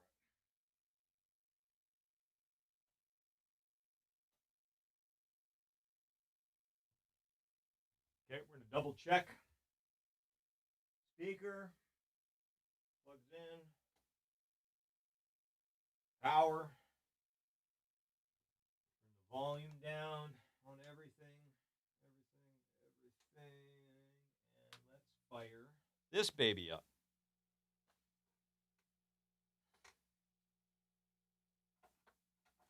All right. This, my friends, is a VHT Pittbull Ultra Lead with the graphic EQ. Now, the graphic EQ is not like the Mesa Mark series, which will actually be the thing that we put up next. I got a Mark IV. That's going to be what we play next. It's not like that. This is a little bit more of like picture a graphic EQ. I don't know, want to say like maybe on like a car stereo where it sounds good flat, but you're just using it to kind of just dial it in, or maybe even like on like a PA system or something like that. But you're not. I don't find myself doing like huge cuts and boosts on this thing. And to that extent, I will start this dry. This is, I'd say, out of all of the kind of the studio amps that we're talking about, this is the one that I've probably seen people use the least, even though VHT is a, relatively, well, now Fryette, same amp designs, but I'm pretty sure, I think David Bendeth used this quite a bit as well. Actually, ironically enough, I think David Bendeth used the Diezel quite a bit, and I think he used another one that we're going to pull open in a few minutes here. So, yeah, again, it's like it's not any of us were like that novel with this. It's like these tools worked so well that like everybody had them, and that's why they were using them. It wasn't because something was cool or this or that. It was just that's what worked. And so that's what we're using. All right.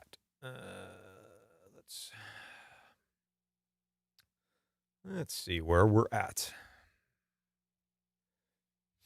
Okay.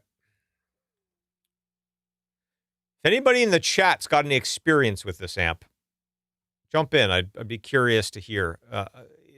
It's interesting to me how a lot of people know of this amp and how few people have actually either played through one or heard one. Bit of an interesting phenomenon to me. And I'm not sure why that is. These amps are not easy to play. I think that was one of the kind of the downfalls of these, where, and I'm not a great player by any means, but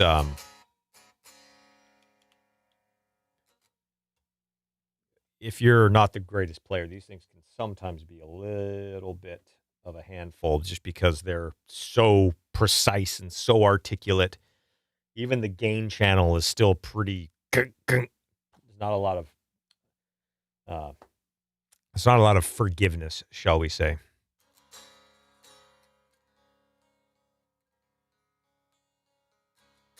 Okay, let's turn this thing on.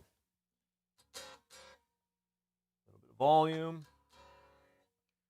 Make sure I'm plugged in.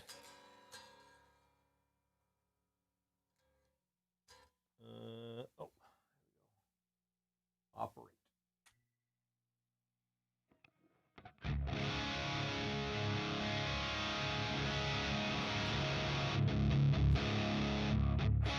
Oh.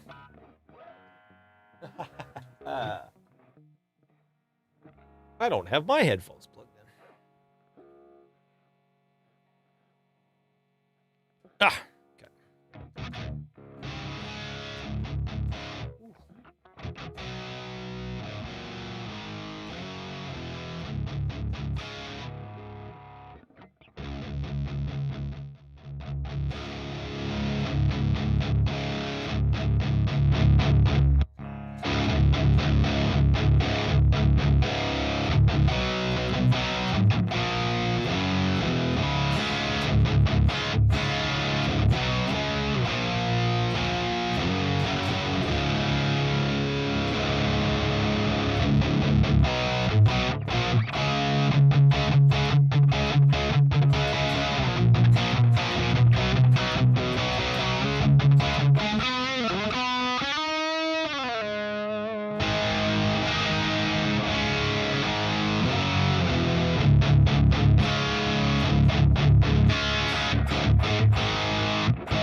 Really tight, super articulate gain. Very percussive. We do have more gain on tap. That's kind of, this is kind of a, I guess it's a 3-channel amp, but the rhythm channel and the lead share an EQ. So it's, I'm not sure if it's just a whole other gain stage or if it's actually a different channel with a shared EQ, but really quickly, let's go to the clean channel. The clean channel's not bad.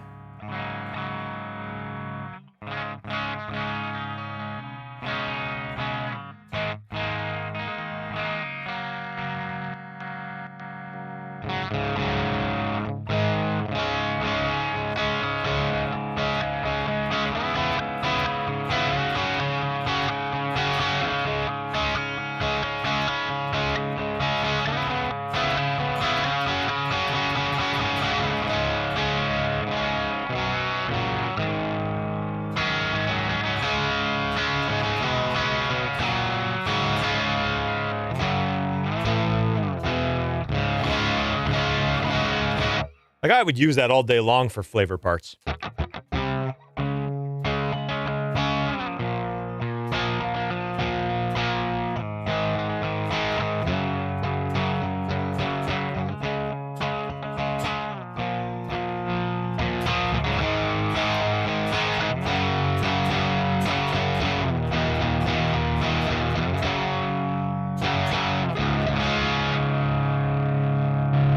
And it does have an extra gain boost here that you can get a little bit more into that kind of like the Diezel on channel 2. Like you don't expect it to have as much in there, but let me turn that down a bit.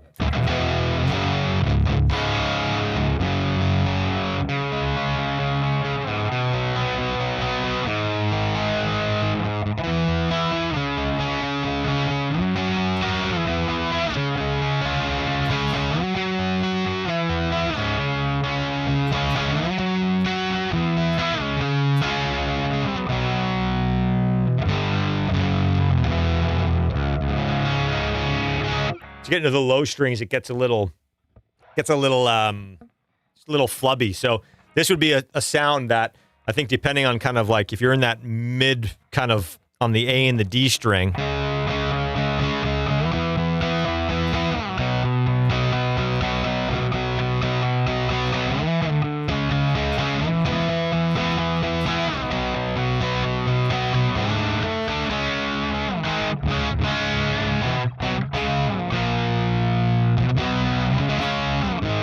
like it just makes those notes so clear. Once you get in the low stuff, it's a little too murky. That might be a little too plinky. But again, the reason we have all these tools is so we have those options. So like, you know, whereas the Diezel, you know, if I'm playing a part in here,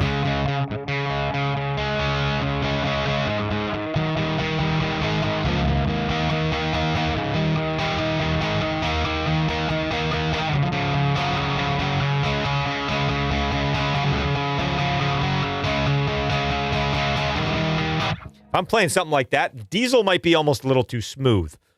This is going to like just be perfect for that.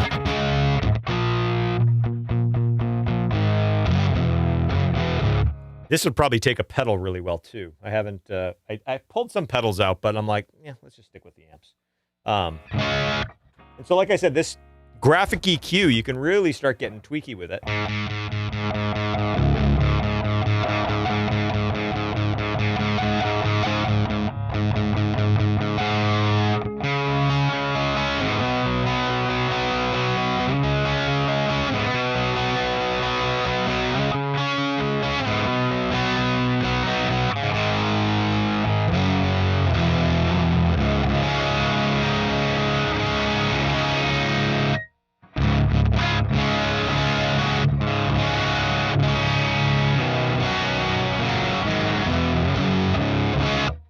It's a little bit more for like fine tuning. It's almost like maybe how you'd use like a Boss EQ pedal rather than doing those really steep, crazy things that you would do on a Mark. Let's.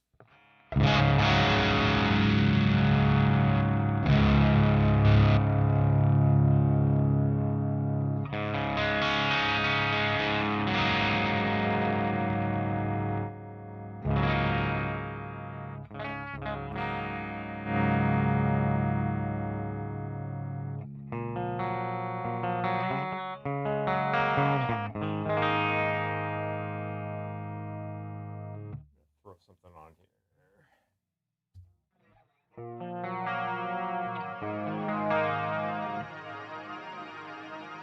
That.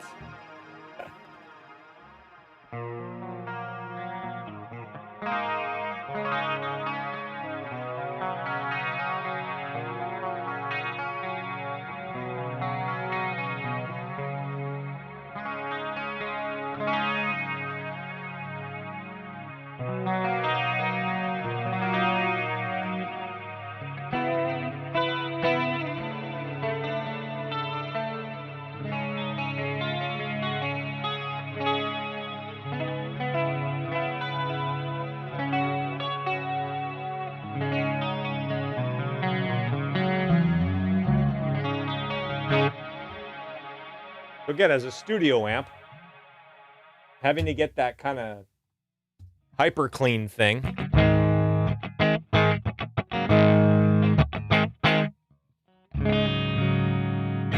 Okay, let's go back to our high gain channel here.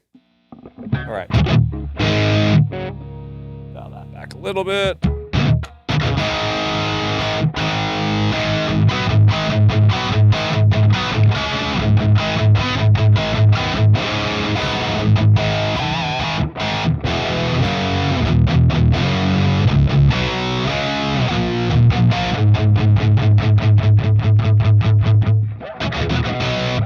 It's also got a high gain switch, which was in. I can take that out and back off it a little bit.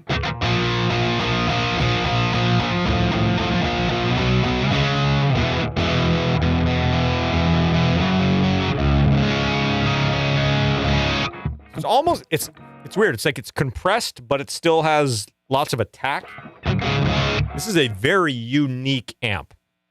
And I don't know if this would necessarily be like the Diezel is for me, where it's like I could go do a bunch of different records with this and be like really make it work for everything. But this as a complement to all the other usual suspects is great because it just fits in a certain spot. And also for those, like I said, for those kind of those parts where you need like lots of articulation, but don't necessarily need a lot of kind of high end. You just need the like kind of the percussive attack.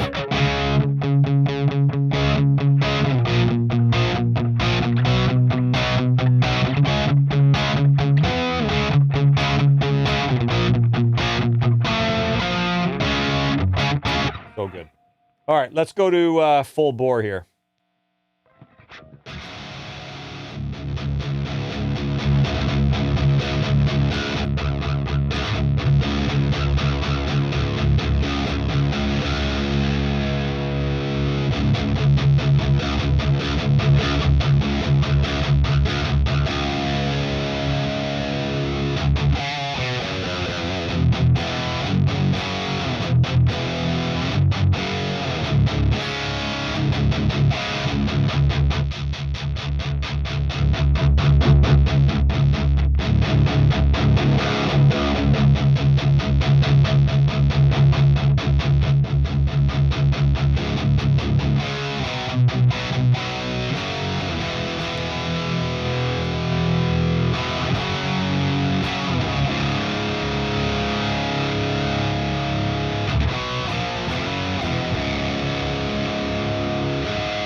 One thing I will say about this amp that I don't love, and I'll say this about every single amp that has this, it's got a depth and a presence control in the back. God, why do they do that?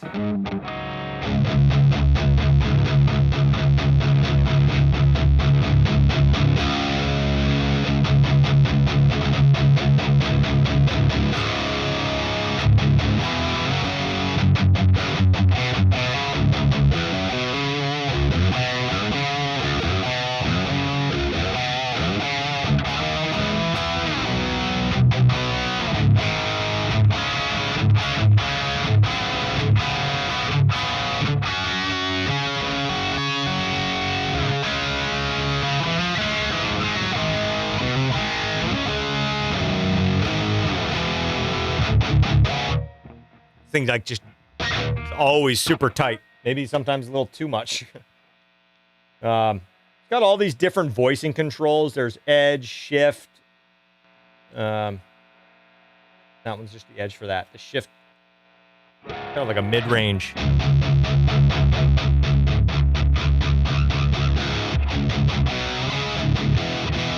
Kind of scooped the mid-range. Maybe a little too much.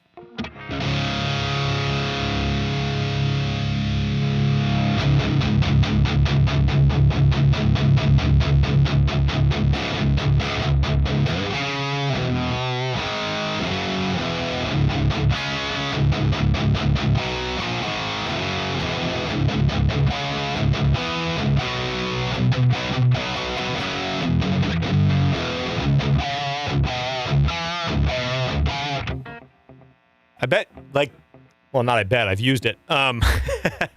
This sounds really good for guitar players who can actually like I'm just such a meathead guitar player, but like guitar players who might have different voicings, or they're doing just like little, almost like little quick fills between chord changes, stuff like that.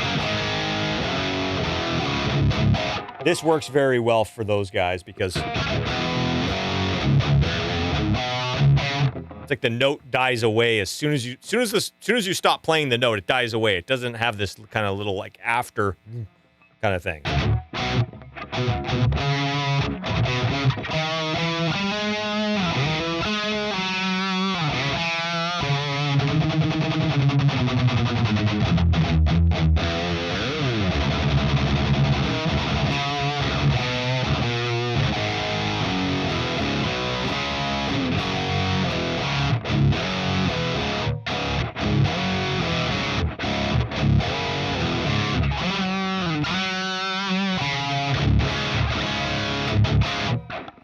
It's one of those amps. Every time I plug it in and I tweak it, I'm like, yeah, it's okay. And then I play it a little bit longer, and I'm like, oh, that's why I've had this thing.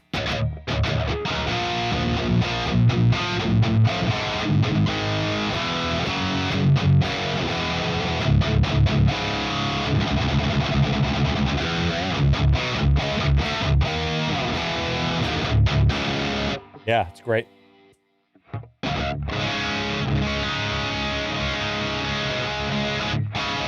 That's basically the lead channel in the non-high gain mode.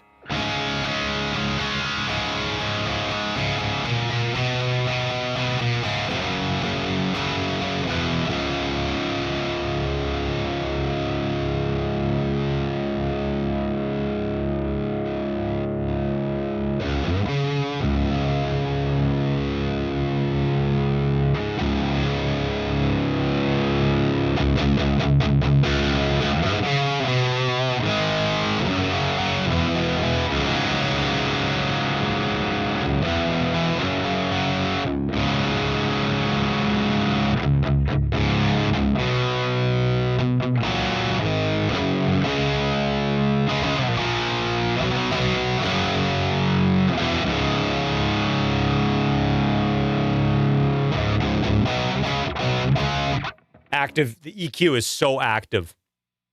Just such a, like, you just turn it a little bit and it does exactly what you want it to do. It's a very different beast. I think people have a hard time with this amp because they turn it on and they kind of treat it like they treat the graphic EQ like a Mesa, and that doesn't work, and they treat the kind of the regular channel EQ like a Marshall, and that doesn't work either. It's a very unique amp in that sense. So yeah, cool one for sure. Let me check the chat here, and then we'll jump on to another one. Then maybe if we have time, maybe we'll plug the Jose in at the end again.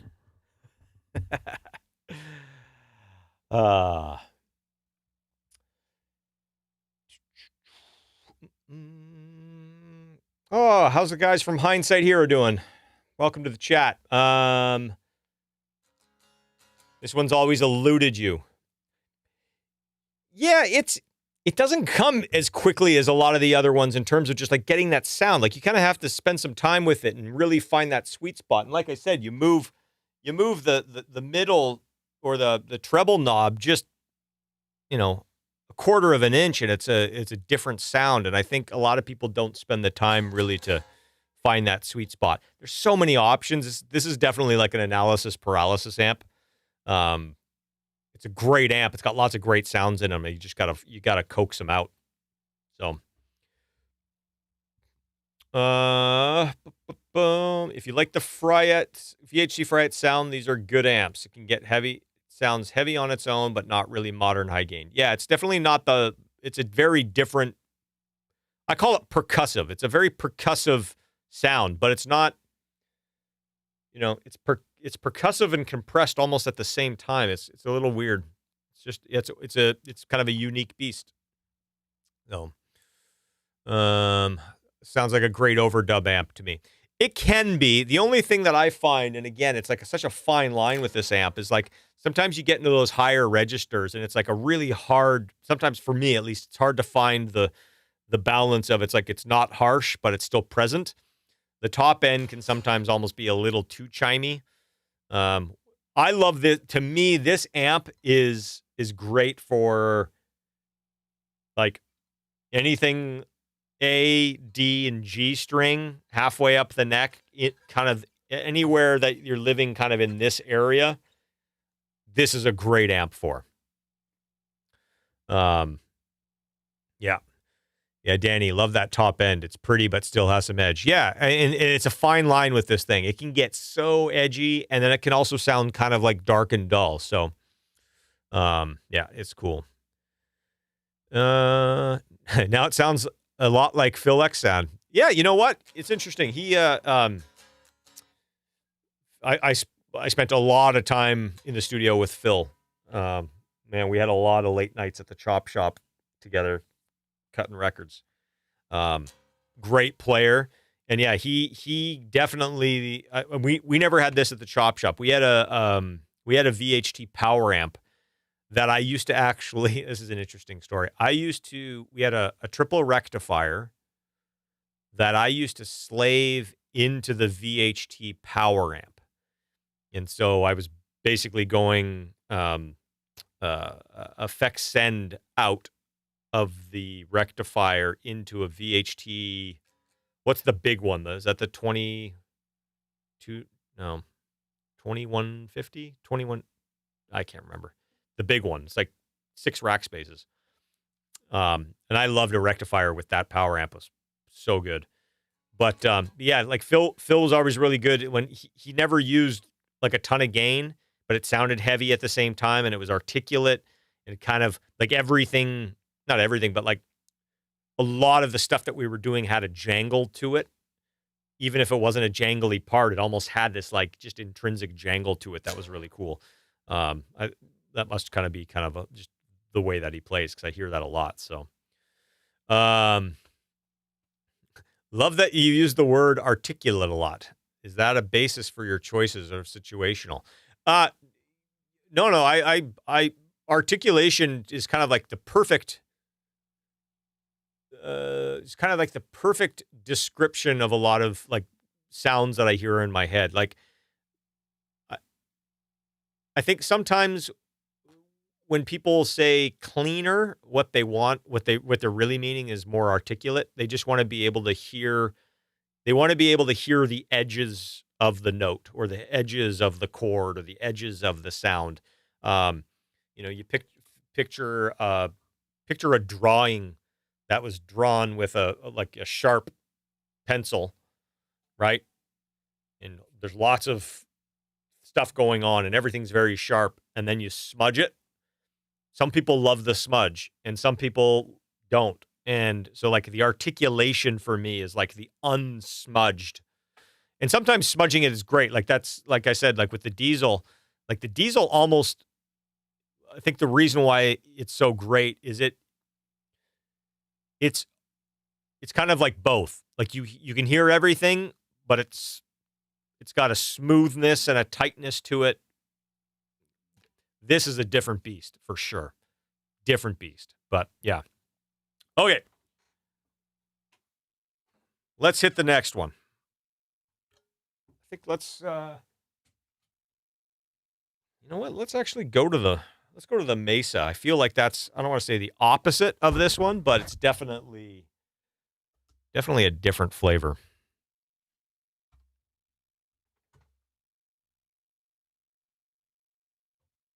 All right. Power cable. Speaker cable. Why do I keep repeating that? Well, when I say it, I know it was done. Okay, what did I say I was going to do? Oh, Mesa. Forgot the instrument cable. Ugh.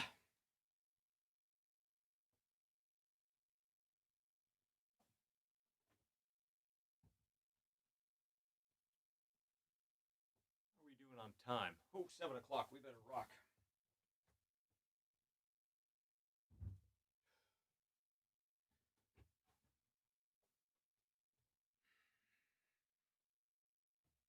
I'm slightly more tolerable weight-wise. Slightly.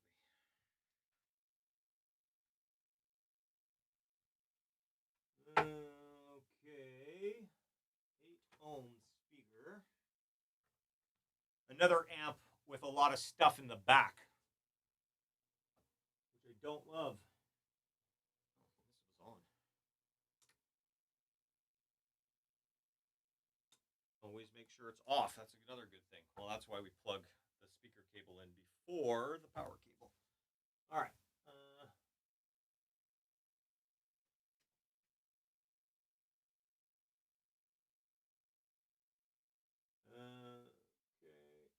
Off. Okay.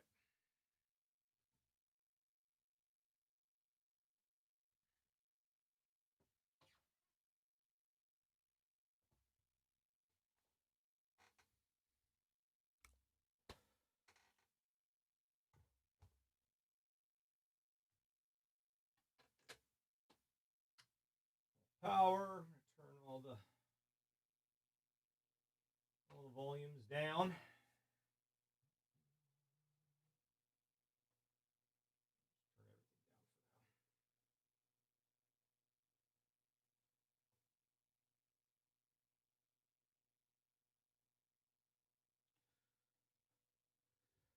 I mean, I don't know if I need to explain much on this amp. I mean, I love Metallica. I love the Mesa Mark sound. And up until recently, the new C++ and C++ and C++ reissues, getting a Mark II is not really an option. I don't know. I don't really dig in too much to kind of the whole, like, you know, Mark IV versus Mark II versus whatever. It's like it all kind of has the same kind of thing. Is there one better than the other? Yeah, probably. But it's kind of.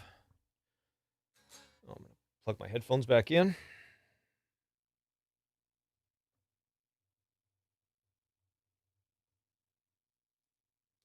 All right. So let's start with the graphic EQ flat, even though nobody actually does that. Hang on 1 second.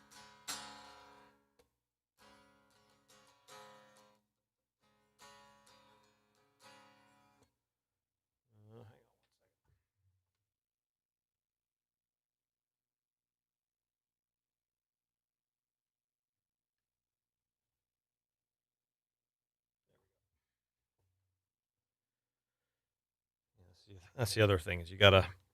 I don't love in the studio. I don't love having a bunch of foot switches around, but for this thing, you kind of need it.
Carvin.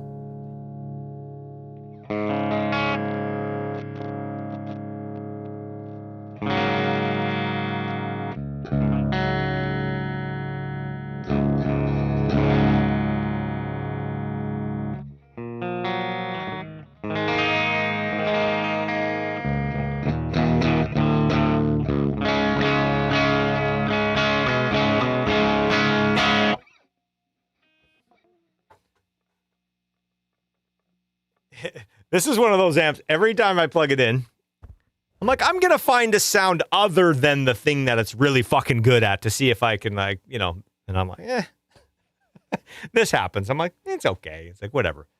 I just have, as you guys have already heard, I've already got other stuff that does anything other than kind of the high gain thing that this is so good for. So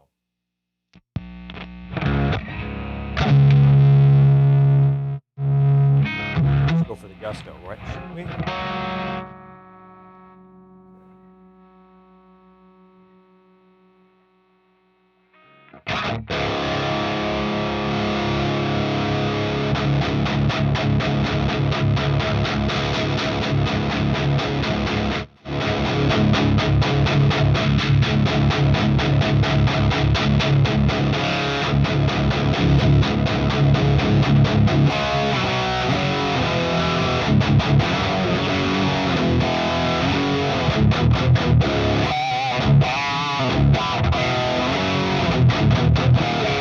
Yeah, I might have to switch guitars for this one. Can't have a Mesa Mark plugged in and not have something with EMG.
Also fun.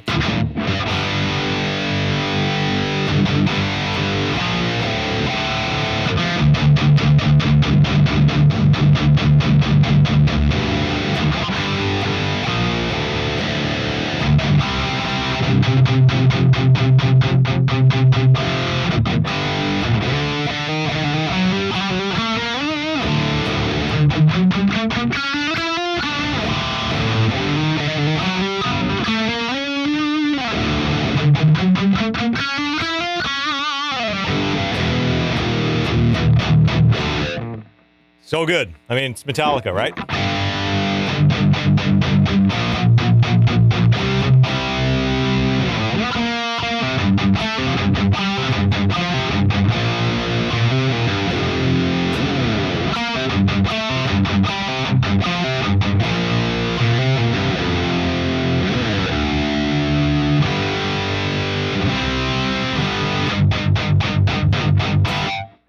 I don't know any other amp that does that.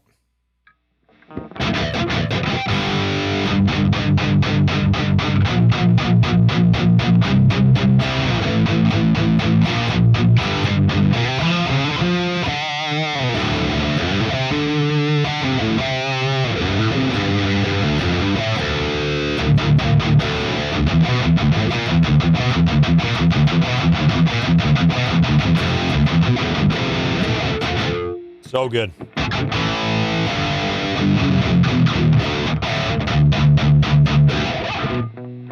So for anybody who doesn't know, this is such a bizarre amp because all the EQ on the channel is basically like shaping the gain, and then this EQ is doing all of the actual like tone heavy lifting. It's very bizarre. Again, not a lot of amps like this.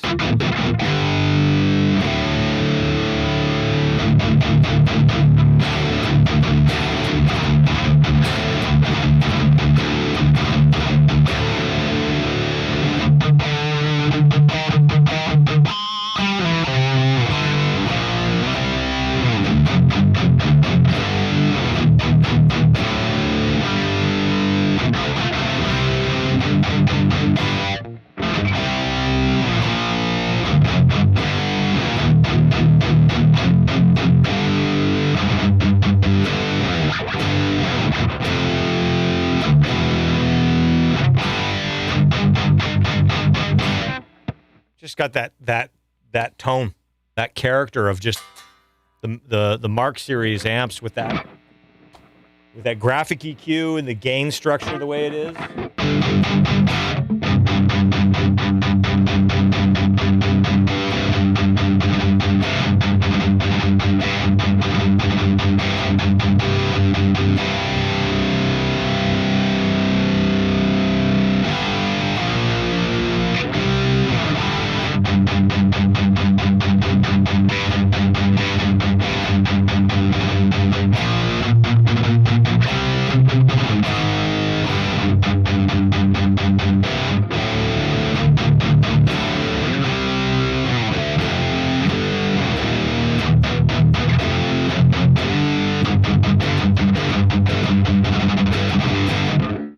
It's almost a little too scooped for like music, like modern day right now music. I find when I get that sound, it's sometimes almost like a little too scooped. But for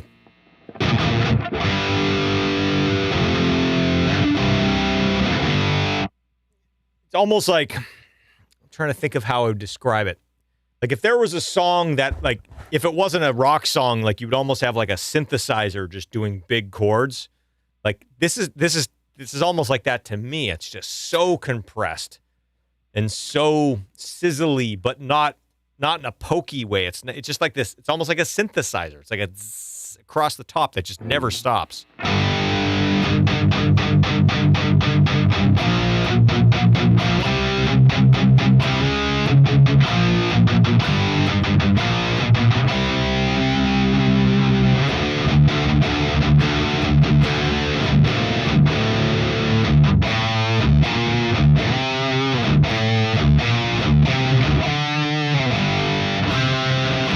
So good.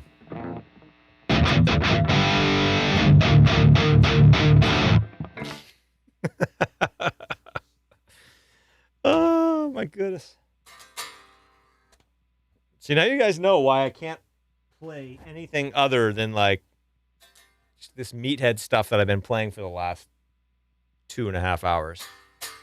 I just get a sound and I just want to hear this. I just want to hear the sound coming out of it. It's like I almost don't even care what the...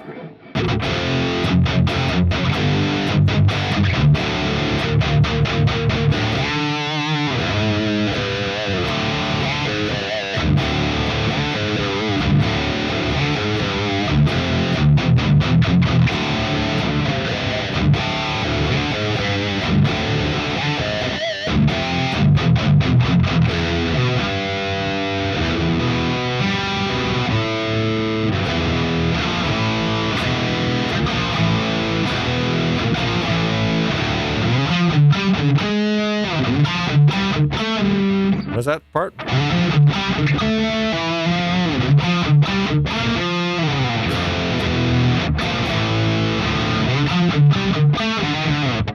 Anyways, so good. All right. Let's hit the chat on this one. See if anybody's got any questions. If you guys are sick of my shitty guitar playing yet. Oh, man.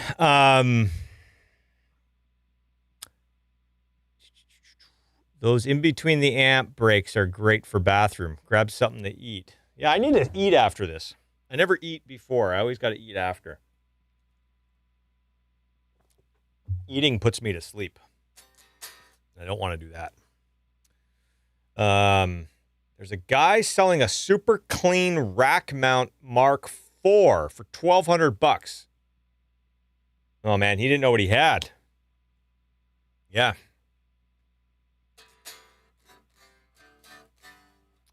Yeah, I can't imagine those.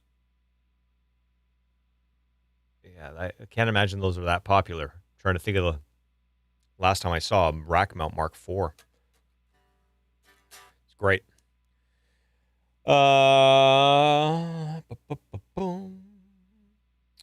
Speaking of the Black Album, are you a fan of dubbing a third guitar up the middle for a thickener? It kind of depends. I'd say it depends on kind of like what the song's doing. I feel like, and don't get me wrong, the Black Album for me is kind of like a bar. Like there's definitely, you know, it's at the top of the list. But I feel like today versus back then, and although that record sonically still kicks ass, everything's a lot more dense now, especially in the middle, in the center channel. And I very rarely am finding scenarios these days where I'm like, man, I really need a thickener down the middle. It's like, no, it's usually the opposite. It's like, I got to fucking clear out the middle to make room for, to let the kick be as ginormous as I want and make the snare and the vocal and everything sit there and the bass. So yeah, I'm usually having the opposite problem where it's like I need to clear out the middle. So I haven't done a middle thickener in a while, but I'll do it when I quad. That's usually the reason why I'm doing quad tracks. And I actually recently did a record. We're still working on it, but you guys might have seen some of my Instagram posts. I was up in New Jersey working with a really cool band, and the studio we were working at has got the most insane high gain guitar amp collection.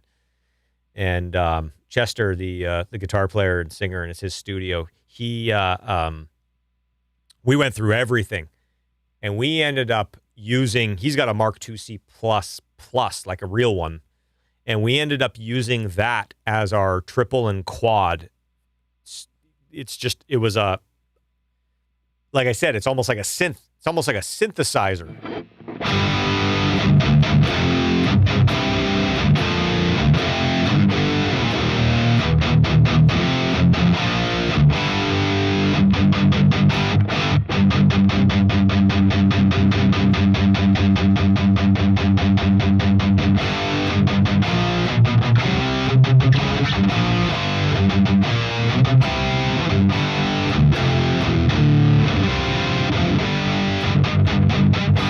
It's just so, it's awesome.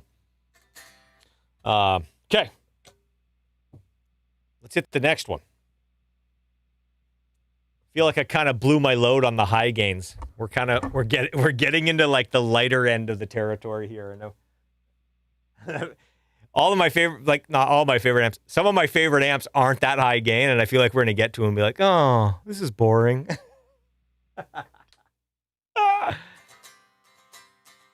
Yeah, it's interesting. This should have just been the high gains tonight. I shouldn't have even bothered with anything other than that. Okay. I'm gonna put the EMGs away for the night.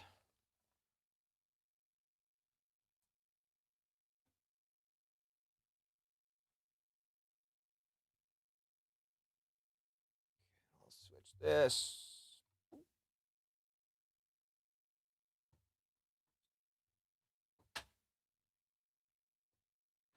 Power.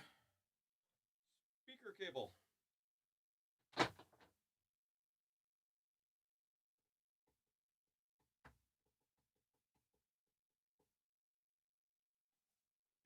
Ugh.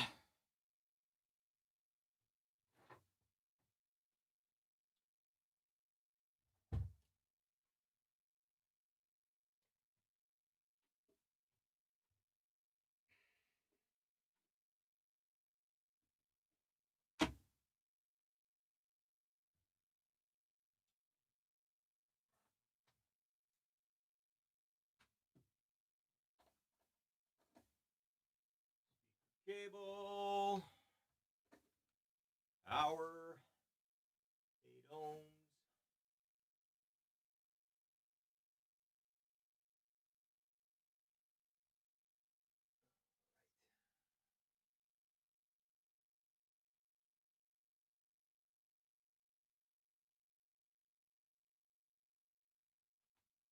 I just noticed something on this amp that I don't think I've ever noticed before. There's almost like a hole in the back that says thicker or thinner. I'm assuming you put a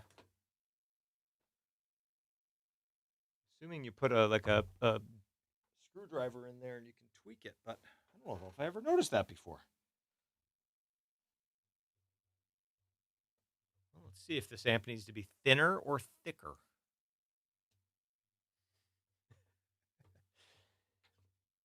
All right. This might unnecessarily be the best amp or guitar for this. What should I grab?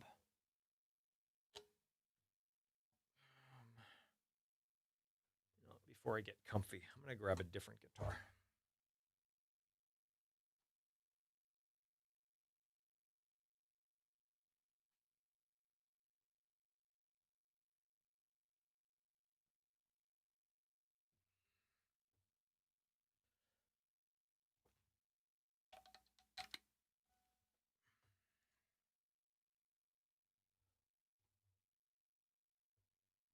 This, my friends,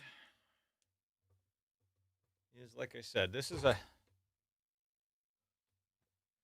criminally underrated, under-recognized, underappreciated, all of the above.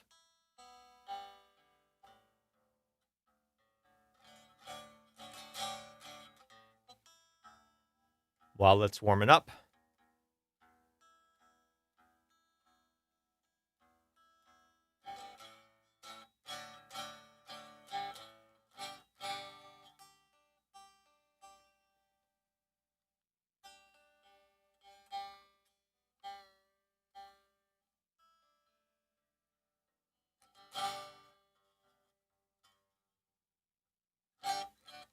yeah. All right. Let's see where we're at. This is called a Naylor Super Drive 60. And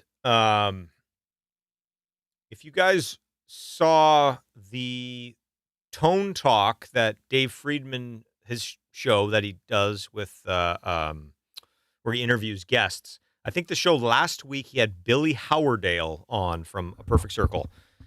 Great guitar player, really just in my opinion has like great taste when it comes to tone. And they were talking about the Naked amp. And I guess the Naked amp was something that Billy had Dave Friedman make, which was the Naylor Super Drive 60, but with into like a Marshall 100-watt power amp, which is kind of the amalgamation of that. That's kind of the Naked amp. But it all started with this Naylor. I guess Billy Howerdale had the Naylor, loved it, just needed kind of more headroom, more volume, whatever he was looking for. But this amp, man, I have no idea why this isn't like known all over the world. I have no idea. It's such a great amp. Again, going back to like session players who've like played all over. Like I know Tim Pierce used this a lot. I know this was like he used it a ton. Actually, I have a pedal. I don't know if I have it handy. Yeah, let me get it. So there's this pedal here. Oh, there we go. That's J Rocket makes this pedal, and it's a Tim Pierce pedal, and it's kind of like it's kind of like the Naylor Super Drive in a pedal. And so I got one of those things, and I'm like, yeah, it's awesome. But yeah, these are really great amps. So let's turn it on and see what we got. I plugged in here. Yeah, I'm plugged in.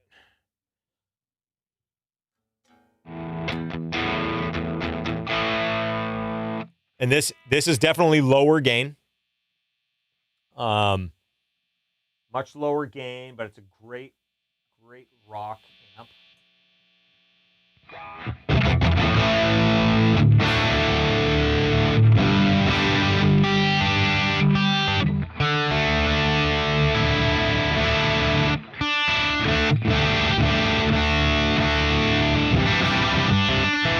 Let me tune here for a second.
Oh, man.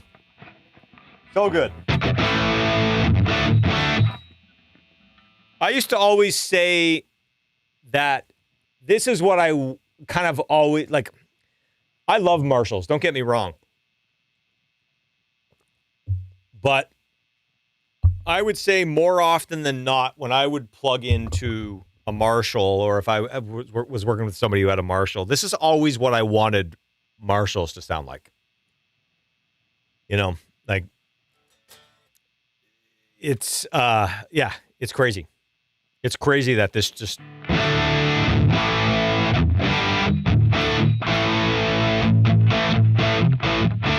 And it cleans up even more.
Fuck, tuning. Sorry, guys.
Like that to me is just so...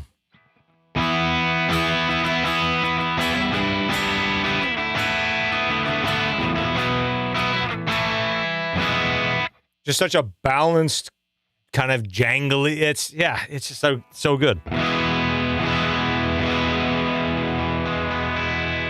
Roll off the volume a little bit. That probably cleans up nice.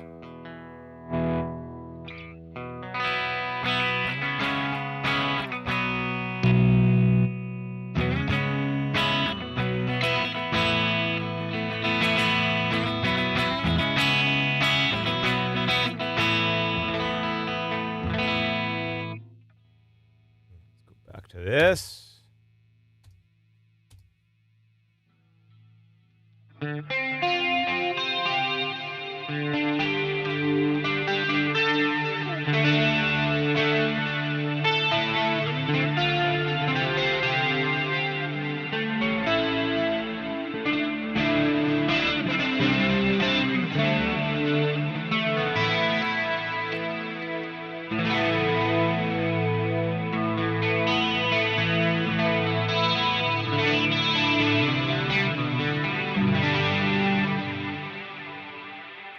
So good. Yeah,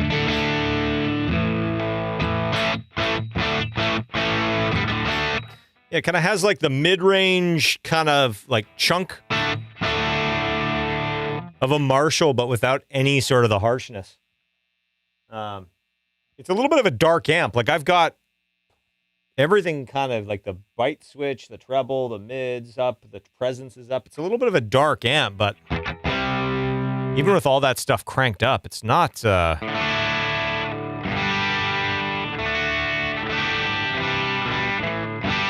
not harsh.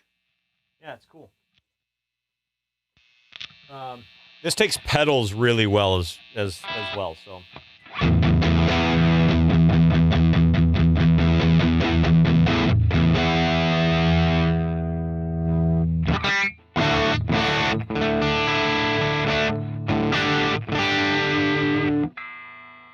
I remember when I was at the chop shop, we had one of these at the chop shop, and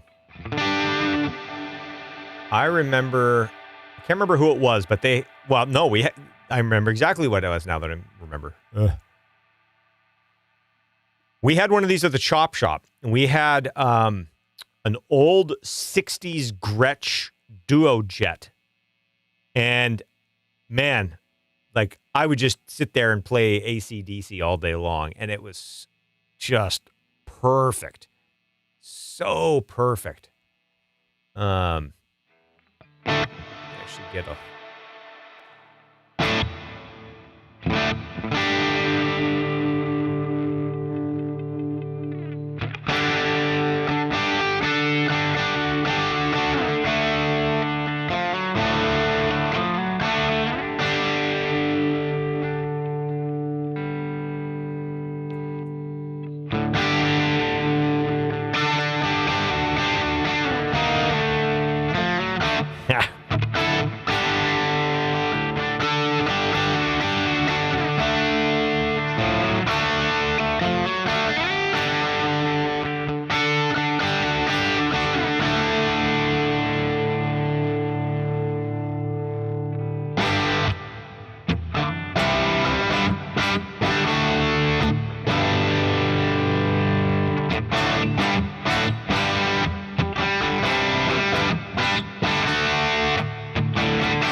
Yeah, it's such a great like just an updated, almost a little bit more modern kind of sound. So good. Change this here.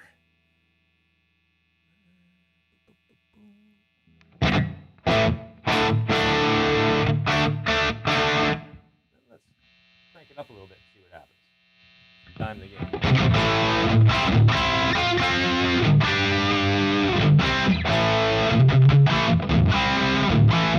like a chewy, very chewy kind of gain.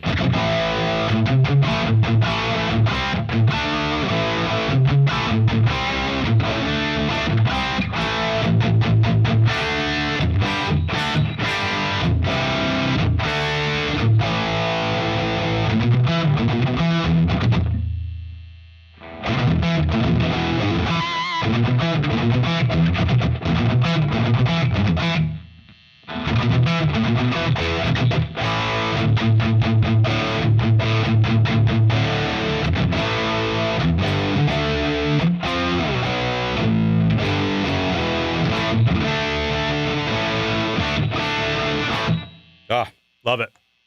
Love it. Such a great amp. Such a great amp.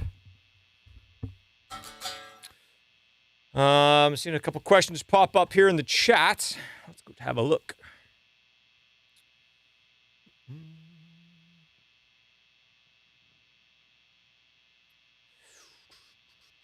Sorry, I'm reading through the chat here, catching up. Sounds a little bit like a mix between a Plexi and an 800. Yeah, maybe a little bit. I'd say, I mean, 800s to me are just like almost like ice picky.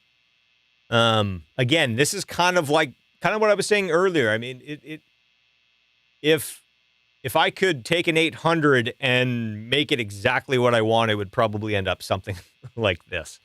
I have no idea like how similar or differentiating the circuits are, but just in terms of sonics, it's a interesting observation for sure. It's a lot chunkier in the mids than a Marshall. Yeah, it's just situated in a different way. It's like it fills a different spot, which, again, I think one of the reasons why I love this amp so much, obviously I'm not really a guitar player, but the reason I love this amp so much is because I feel like it sits in a mix in a really great way. Just where the bulk of that frequency sits in a good spot with drums and bass. And still is present without being harsh. So one on Reverb right now for $5,300. Oh, damn, maybe I should sell mine. I didn't know they're going for that much. Wow. Wow. I don't know. I think they're still being made. I don't know why. Like, I'm sure you could buy one new. I don't know how like mass produced they are, but if you wanted one, I'm sure you could probably. I don't know. Maybe I'm wrong. Do I care about wattage? Example, 100 watt over 50 in the studio. No, I don't care about wattage from a standpoint of like, I mean, whatever. Let me turn this on standby. Buzzing at us here. If it's 50 watt, if it's 30 watt, I don't really care. Because the actual volume doesn't matter. But as you guys have already seen today, it's like I prefer less squishy amps. Like I gravitate towards a little bit more like percussive amps. And I find sometimes, not all the time, sometimes the higher headroom gives you of 100 watt gives you a little bit easier way to get that, but you got to deal with the volume. So when you're using a load box, no problem. So that's awesome. I love that you guys are digging it on reverb.com.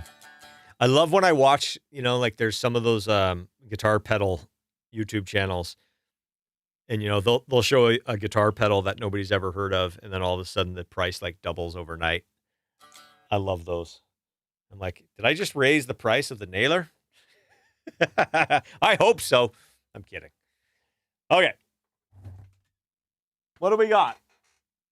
I think we've got 3 more amps, but we're getting close to the end. So I'm going to skip an amp. I'm going to show you guys the amp, but I'm not going to, fuck it. I'll plug it in. I'll play 3 chords through it. Yeah, give me a second.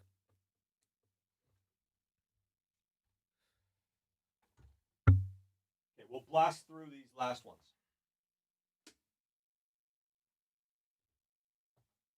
Oh, we've only got 2 more.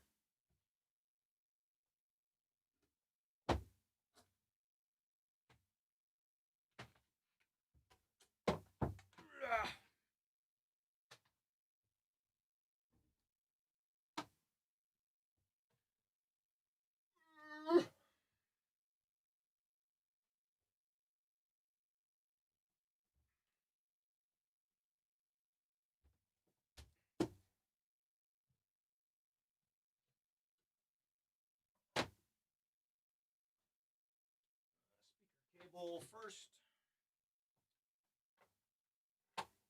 8 ohms.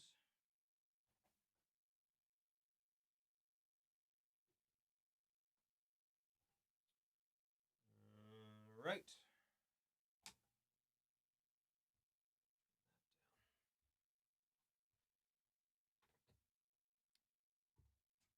This amp, I feel like,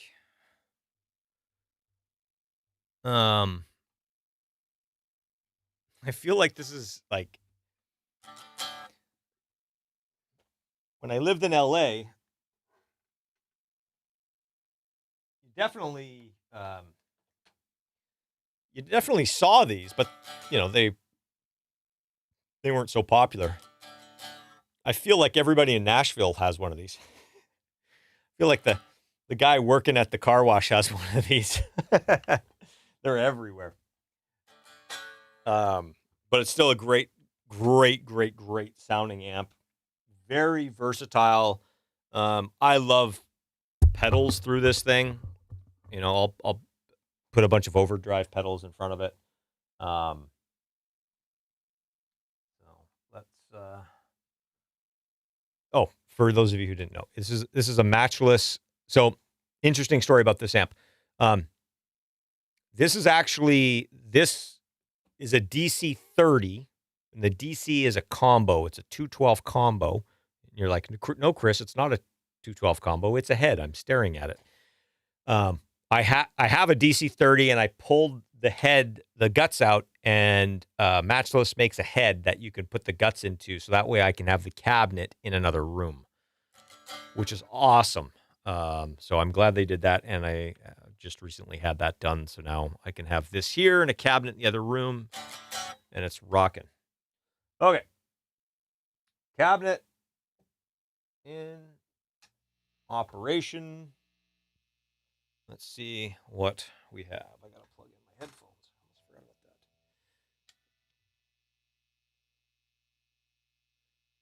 I saw somebody in the chat just said, "Hey, how about some clean amps?" Well, this is your clean amp, your edge of breakup, your pedal platform. This is like kind of like an AC 30, or probably I guess that's kind of what it was supposed to have been based on, like a better built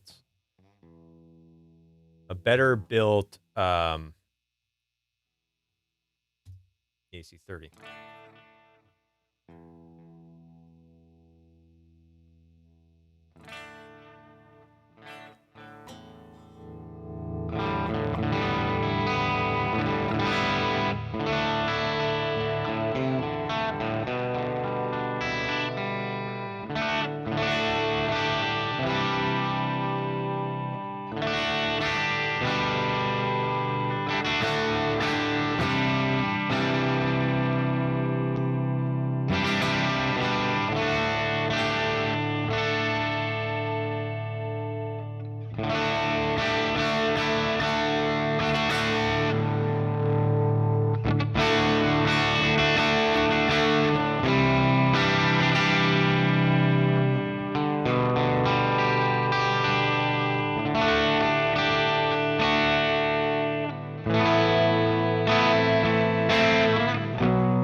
You know those big chunky amps? I'm like, they beg me to play, well, at least I hear in my head, just an open drop D, open D chord with the janglers.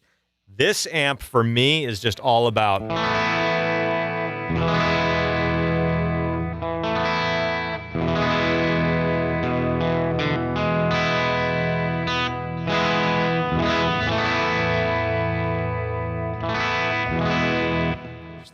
Just that A sus.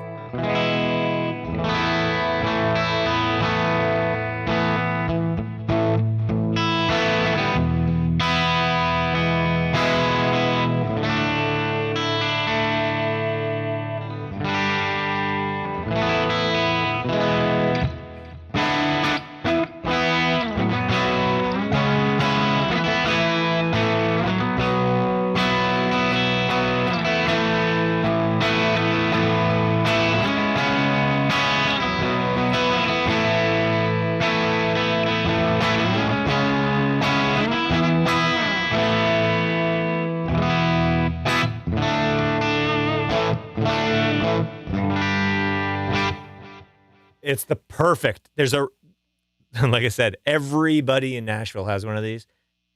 There is a absolute reason. This thing sounds incredible for that kind of stuff. And this is, I've got Les Paul with humbuckers.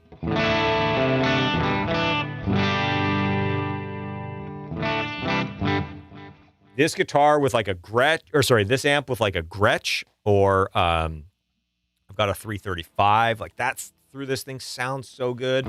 Single coils sound through this thing sound really good. And so not to necessarily be like a tutorial on how to use this thing, but it's a very unique tone shaping tool where it's got like a rotary switch with different tonal options. So here, I'll just play those for you.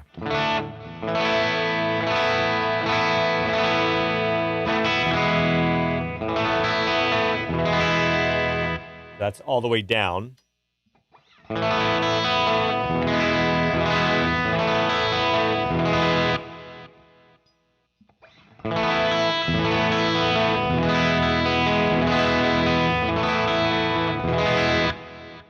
Subtle. It's getting fuller.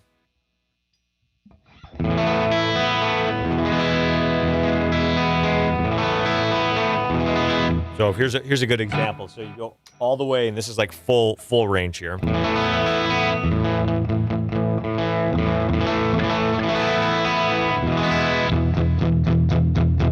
Right? If I go all the way down. So this is really great. This tone knob is awesome depending on what part you're playing. If you're playing something like that, you want to go straight up here, right? If you're playing something down here, and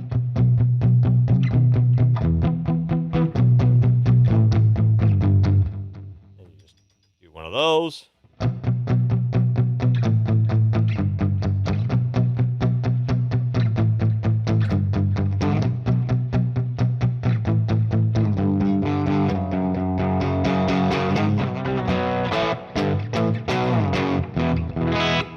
Awesome. That is that side of it. This side is kind of a little more of like clean.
Just perfect. It's just perfect for clean. And then when you dig in, it barks back a little bit at you. And if you want to turn it up and little kind of edge of breakup, you got that too. Yeah, it's such a weird thing. You think every amp should be able to do that, and they don't. Yeah, it's a great one for that. So, okay, I've got one more. And I've probably saved the most, I don't want to say the most versatile, but maybe the most versatile. I mean, the VH4 is pretty damn versatile, but this one has kind of become, this is kind of like a new studio workhorse for me. So this is less about kind of maybe what I've seen everybody else using, and this is more something that that is a few years into my world, but that's become something that if I'm taking a handful of amps, regardless of which handful of amps I'm taking, I'm always taking this other one. So hang on. Let's roll that up. These little things are heavier than they look.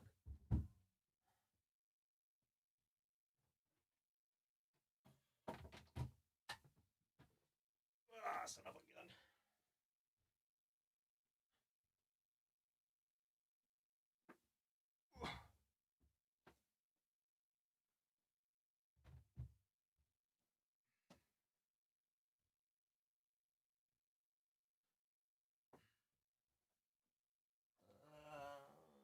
Ohm.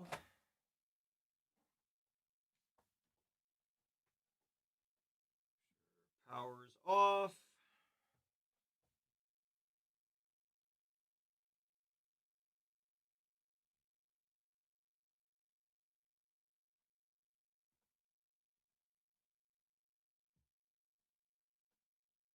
All right, make sure all the switches are in the right spots.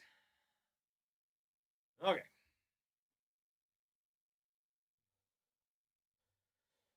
Oh my goodness, what a workout tonight.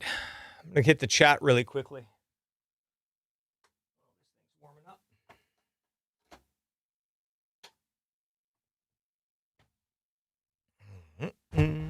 Okay. Oh, somebody says, I know this was one of the amps that Thornley used on the Big Wreck Albatross record. Love the tone on that. Yeah, was he using DC30s? I thought he might have been using Chieftains or like Super Chiefs or something like that. But I know he was using Matchless for a while. And I mean, Ian's the best, like on so many different levels. And yeah, he's always had great tone. And like, that's a great example of like, he does complex voicings, and there's lots of information that needs to get out, but it's also heavy. And it's bright, but it's not harsh. So it's like, yeah, he's kind of a perfect example of that balance that a lot of us are trying to find with a lot of these amps. I think he's so good. He could probably play through anything and sound that good. But yeah, I'm not surprised if in fact he was using something like that Matchless. So yeah, I think he was using Super Chiefs, but I don't know, I could be wrong. Yeah. For edge of breakup tones, that and the train wreck. I've never used a train wreck.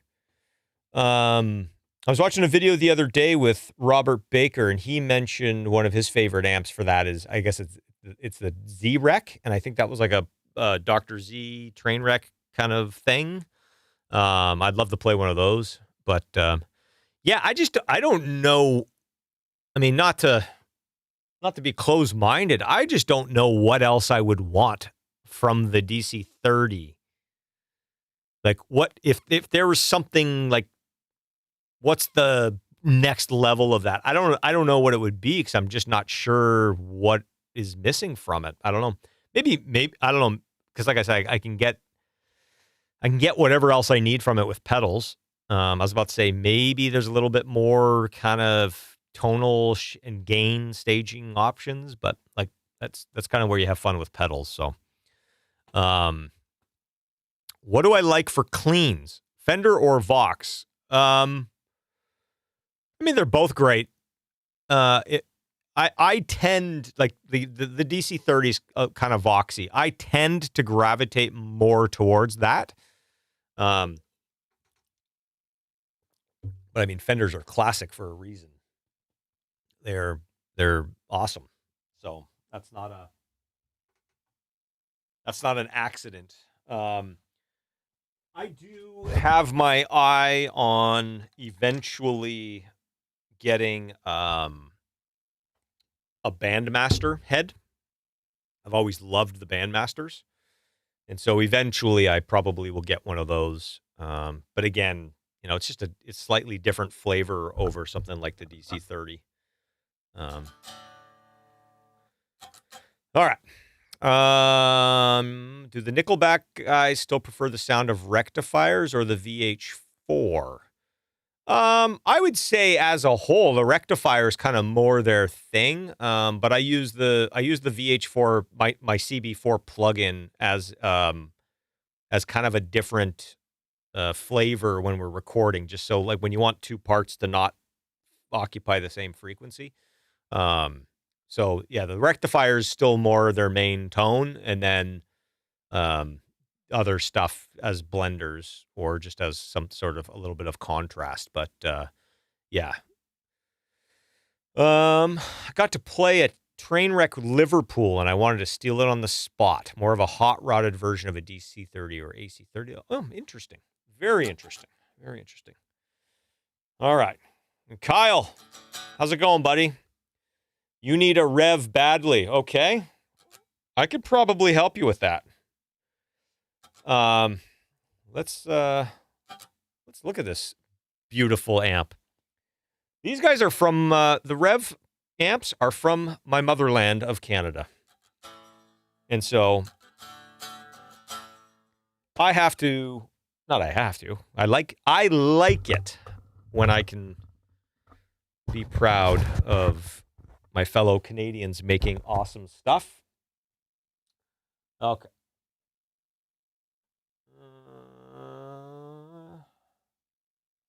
Let's make sure my volume's down first and foremost. So these amps I had started, like, man, these kind of, for me, they kind of came out of nowhere. I went from not really knowing a lot about these to seeing them all over the place really fast.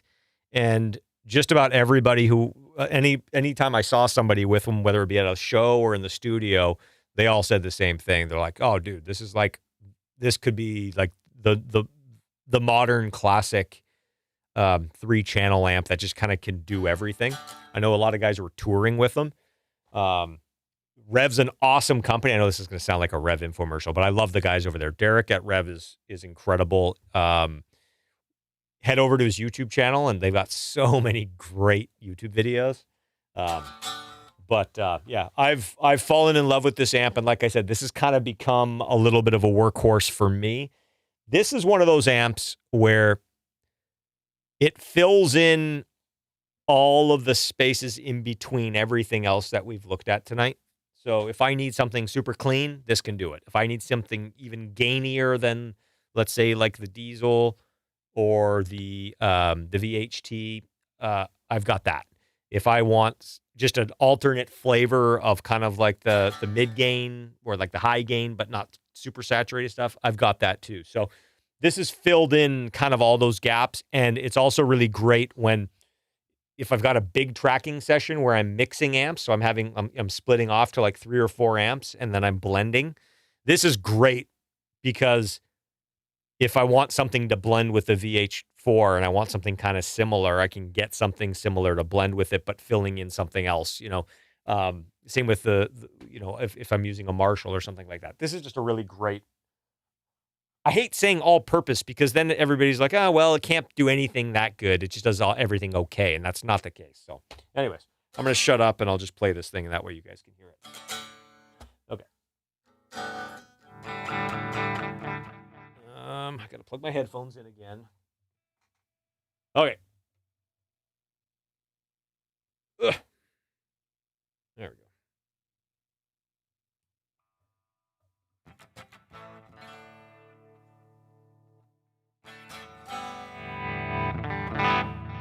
I've got a delay and a reverb on in the box.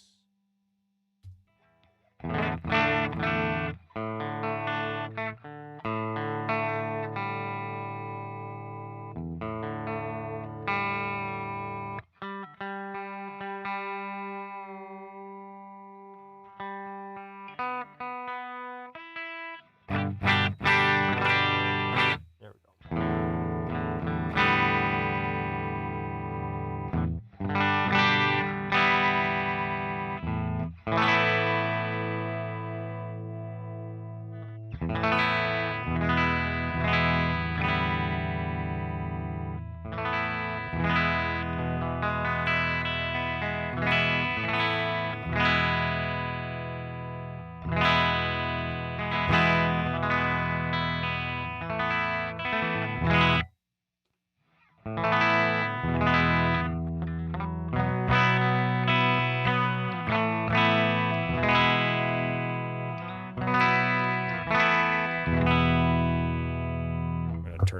I'm going to turn some goop on over here on the board.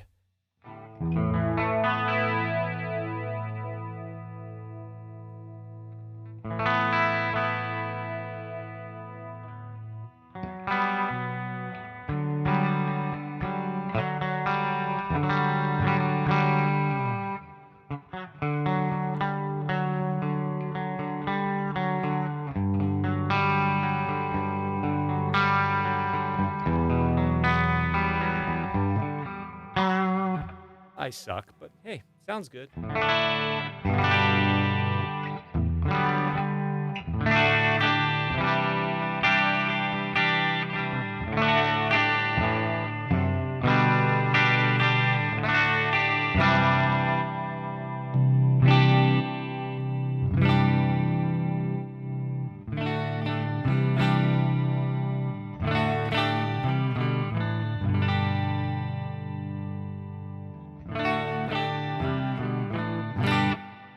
So you can get super clean with that thing.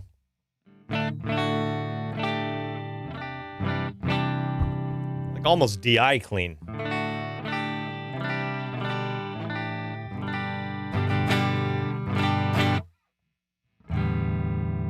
Okay.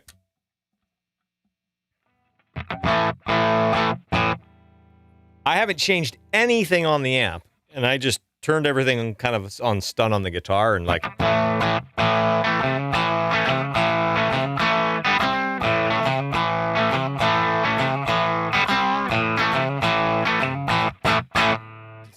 Spanky, but not obnoxious. Like, it's great. All right, so that's channel one, and if you hit channel one a couple times or twice, it's got this wide mode, which is just kind of like a just like more hi-fi.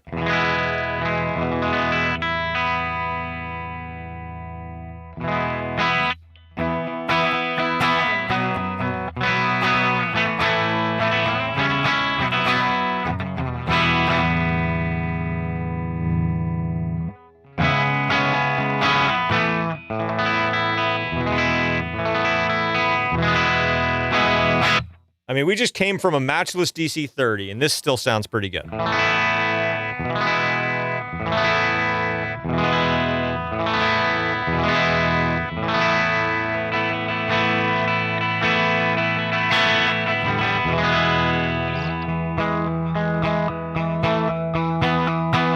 Great.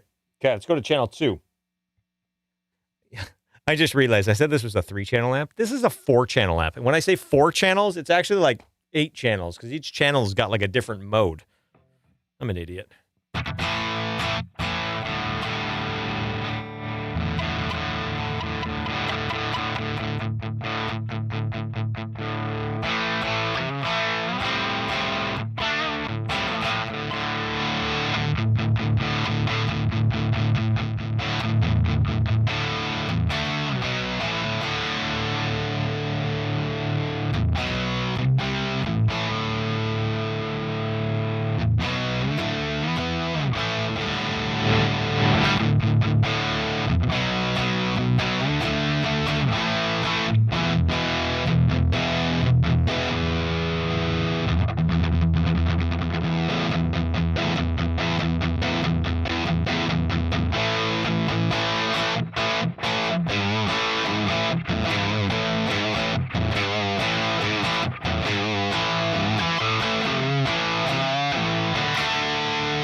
Okay, so that's the green channel, channel 2, and it has 3 modes.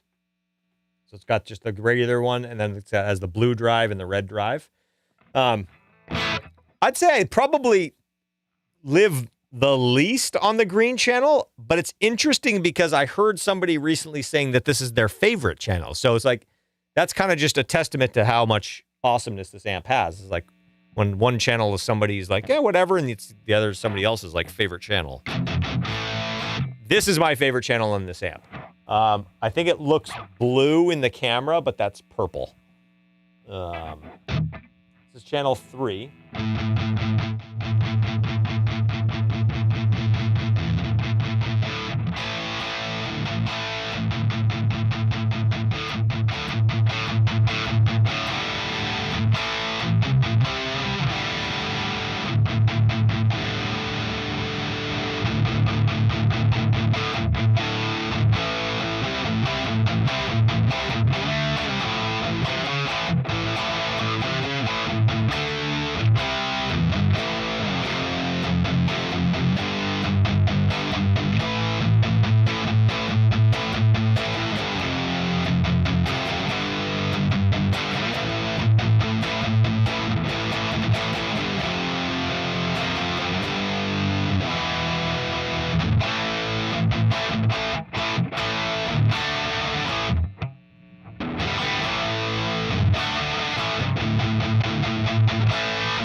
Like it sounds almost like, I don't want to say Mesa-esque, but it sounds like a really great Mesa.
The harmonics pop off that so nicely.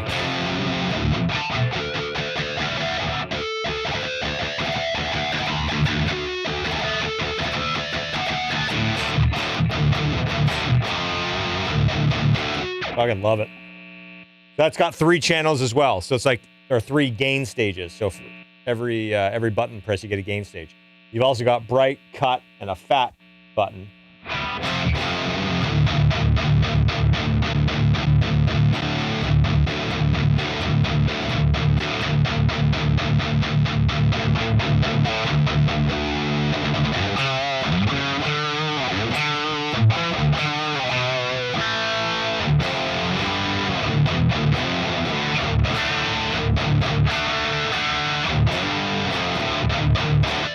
Fucking love that channel.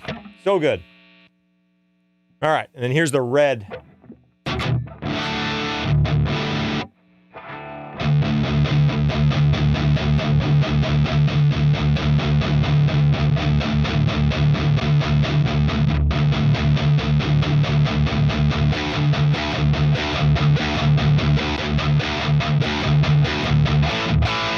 It's a little bit like the Diezel in the sense where like channel 3 and channel 4, it's not that one's got so much more or less gain than the other. It's almost like it's just voiced in a slightly different spot. So again, this is where one of those scenarios where, I guess we did it on the Jose as well, where like you could do your left side of your rhythms with channel 3 and the right side with channel 4, and you'd probably have a pretty great stereo spread.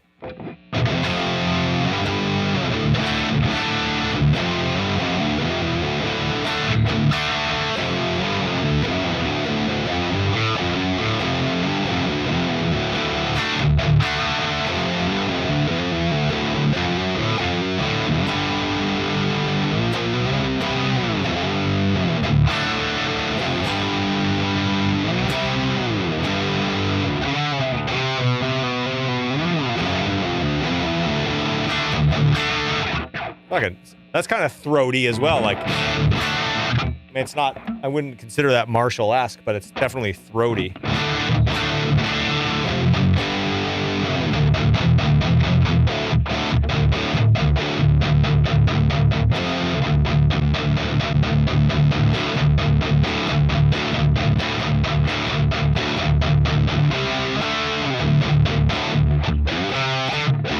Yeah, let me go.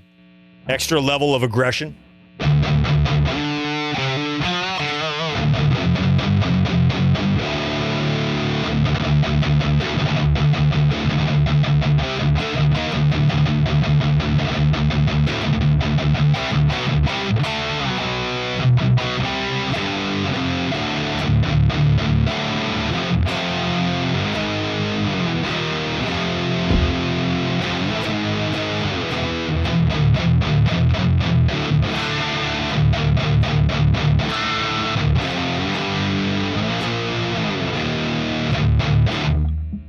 As soon as I started playing that, I'm like, that's more gain than I think I'll ever need. And then I started like just chugging, and I'm like, I like this.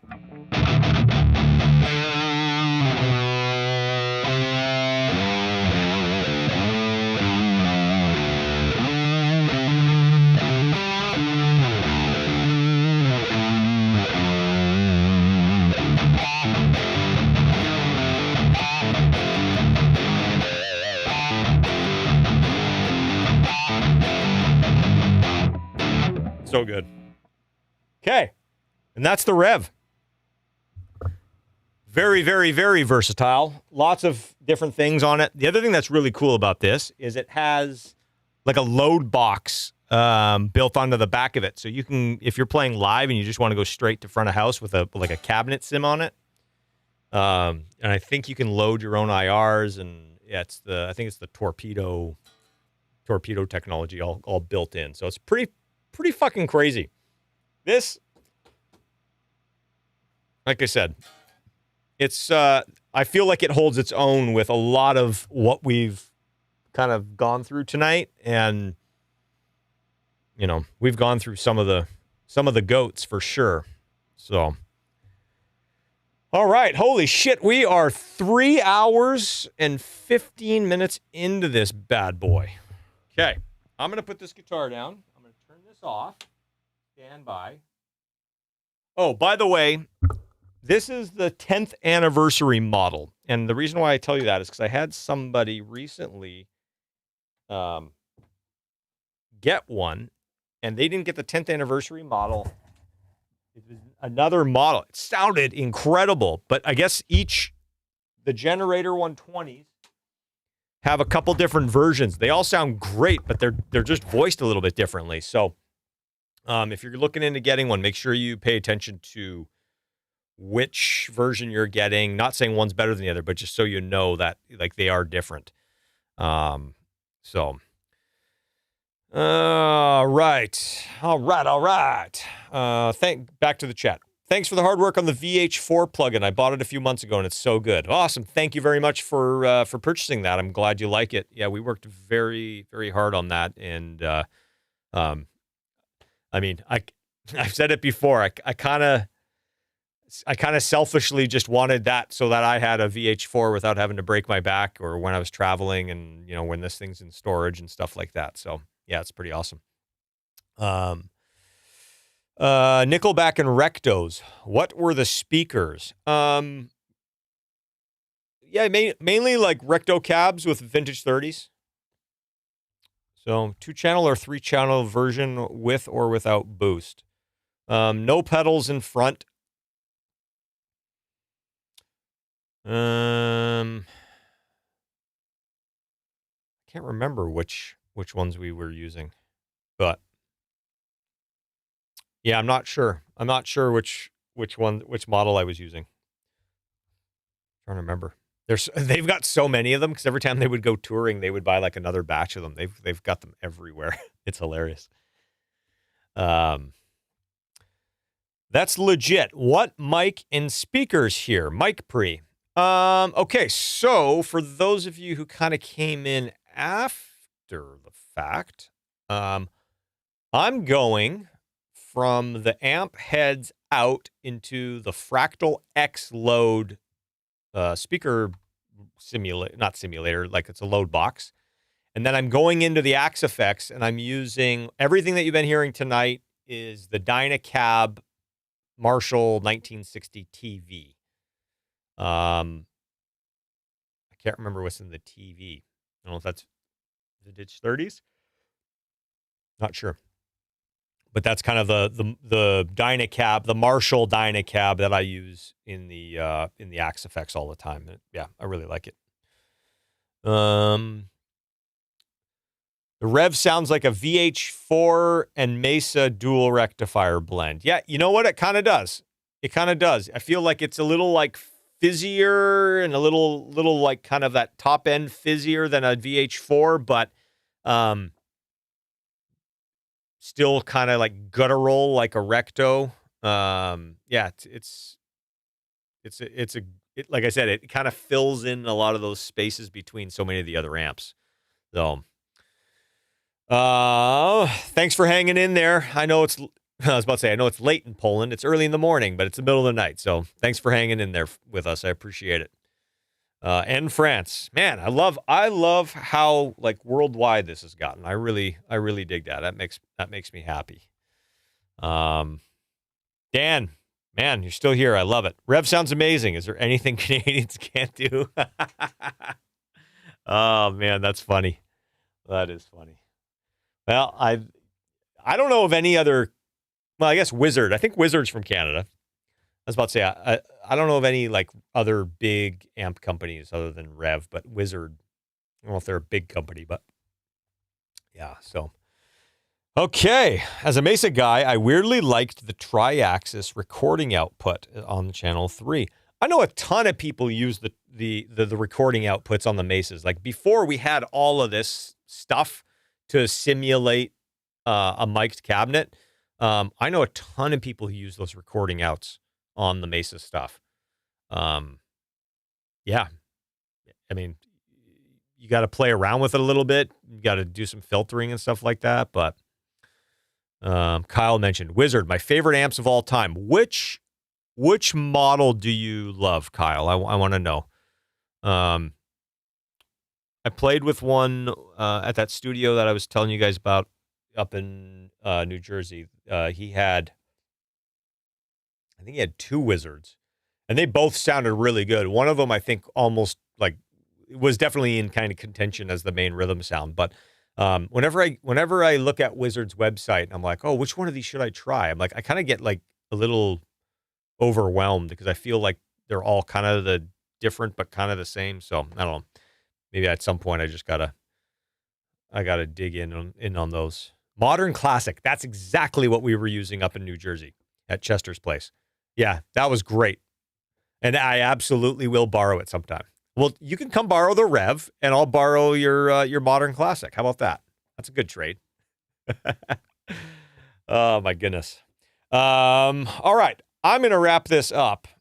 I got one more thing. Chris, do a live mix revision. There's not much pros online to mix live shows. Oh, maybe some Nickelback revision. Oh, that's interesting. Like mix a concert. Yeah, I've done some of those. I don't know if I'd be brave enough to do that. Live shows are tough.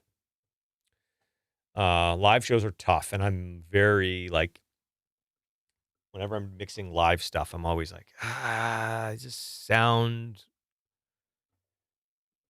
not live enough. Is it harsh? Is it whatever? I'm very, yeah, it's a tough balance, but, I don't know, maybe one day if I had the right projects pop up, I'd stream that. We could do that. So, Mike Plotnikoff has the Wizard in his rack. Did some, job with Daughtry and others. Yeah. No, I know they've been using the Wizards for a while. And, I used to work out of the Armory Studios when I was up in Vancouver, and they've got some Wizards like house amps that I've used before. They're great. I know they're great. I just know they've got kind of like a lot of kind of different models, but they all kind of look a little bit the same. And sometimes I just don't even know what I'm looking at or kind of what I'm after. But yeah, they're awesome. Okay. I am going to cut and go have some dinner. I appreciate you guys so much for hanging in there. I hope you guys enjoyed this. It was definitely a little bit more guitar geekery. Next time, I promise I'll have a guitar player who's actually a good guitar player, so you guys don't have to listen to the same 3 things over and over and over again. But it's interesting to give you guys some insight, because that's what I do when I tweak tones. And when I'm going through the fractal, trying stuff out, if I'm trying out amps, it's like I know what amps sound like doing those same things. It's hilarious. If you're not already subscribed, I'm sure most of you are, and I appreciate that. Subscribe down below. Please share this with your friends. Invite them. Anybody who might like to kind of join in on the chat, definitely help me spread the word as much as you can. And more to come. I think the next live stream I was actually going to do this week. I was going to do building a mix template from scratch. I was going to just basically update my template, and then I figured, you know what, I'll build it from scratch so you guys can see every step and we can talk through the process. I was going to do that tonight. This Jose got shipped, and I'm like, I gotta spend some time with this thing. So it gave me an excuse to plug it in and chug some guitar tones through it. So I think the next one I'll do the template, and that will also be probably pretty geeky. So thank you guys so much. I will see you guys later. Everybody stay safe, have fun, and until next time, peace.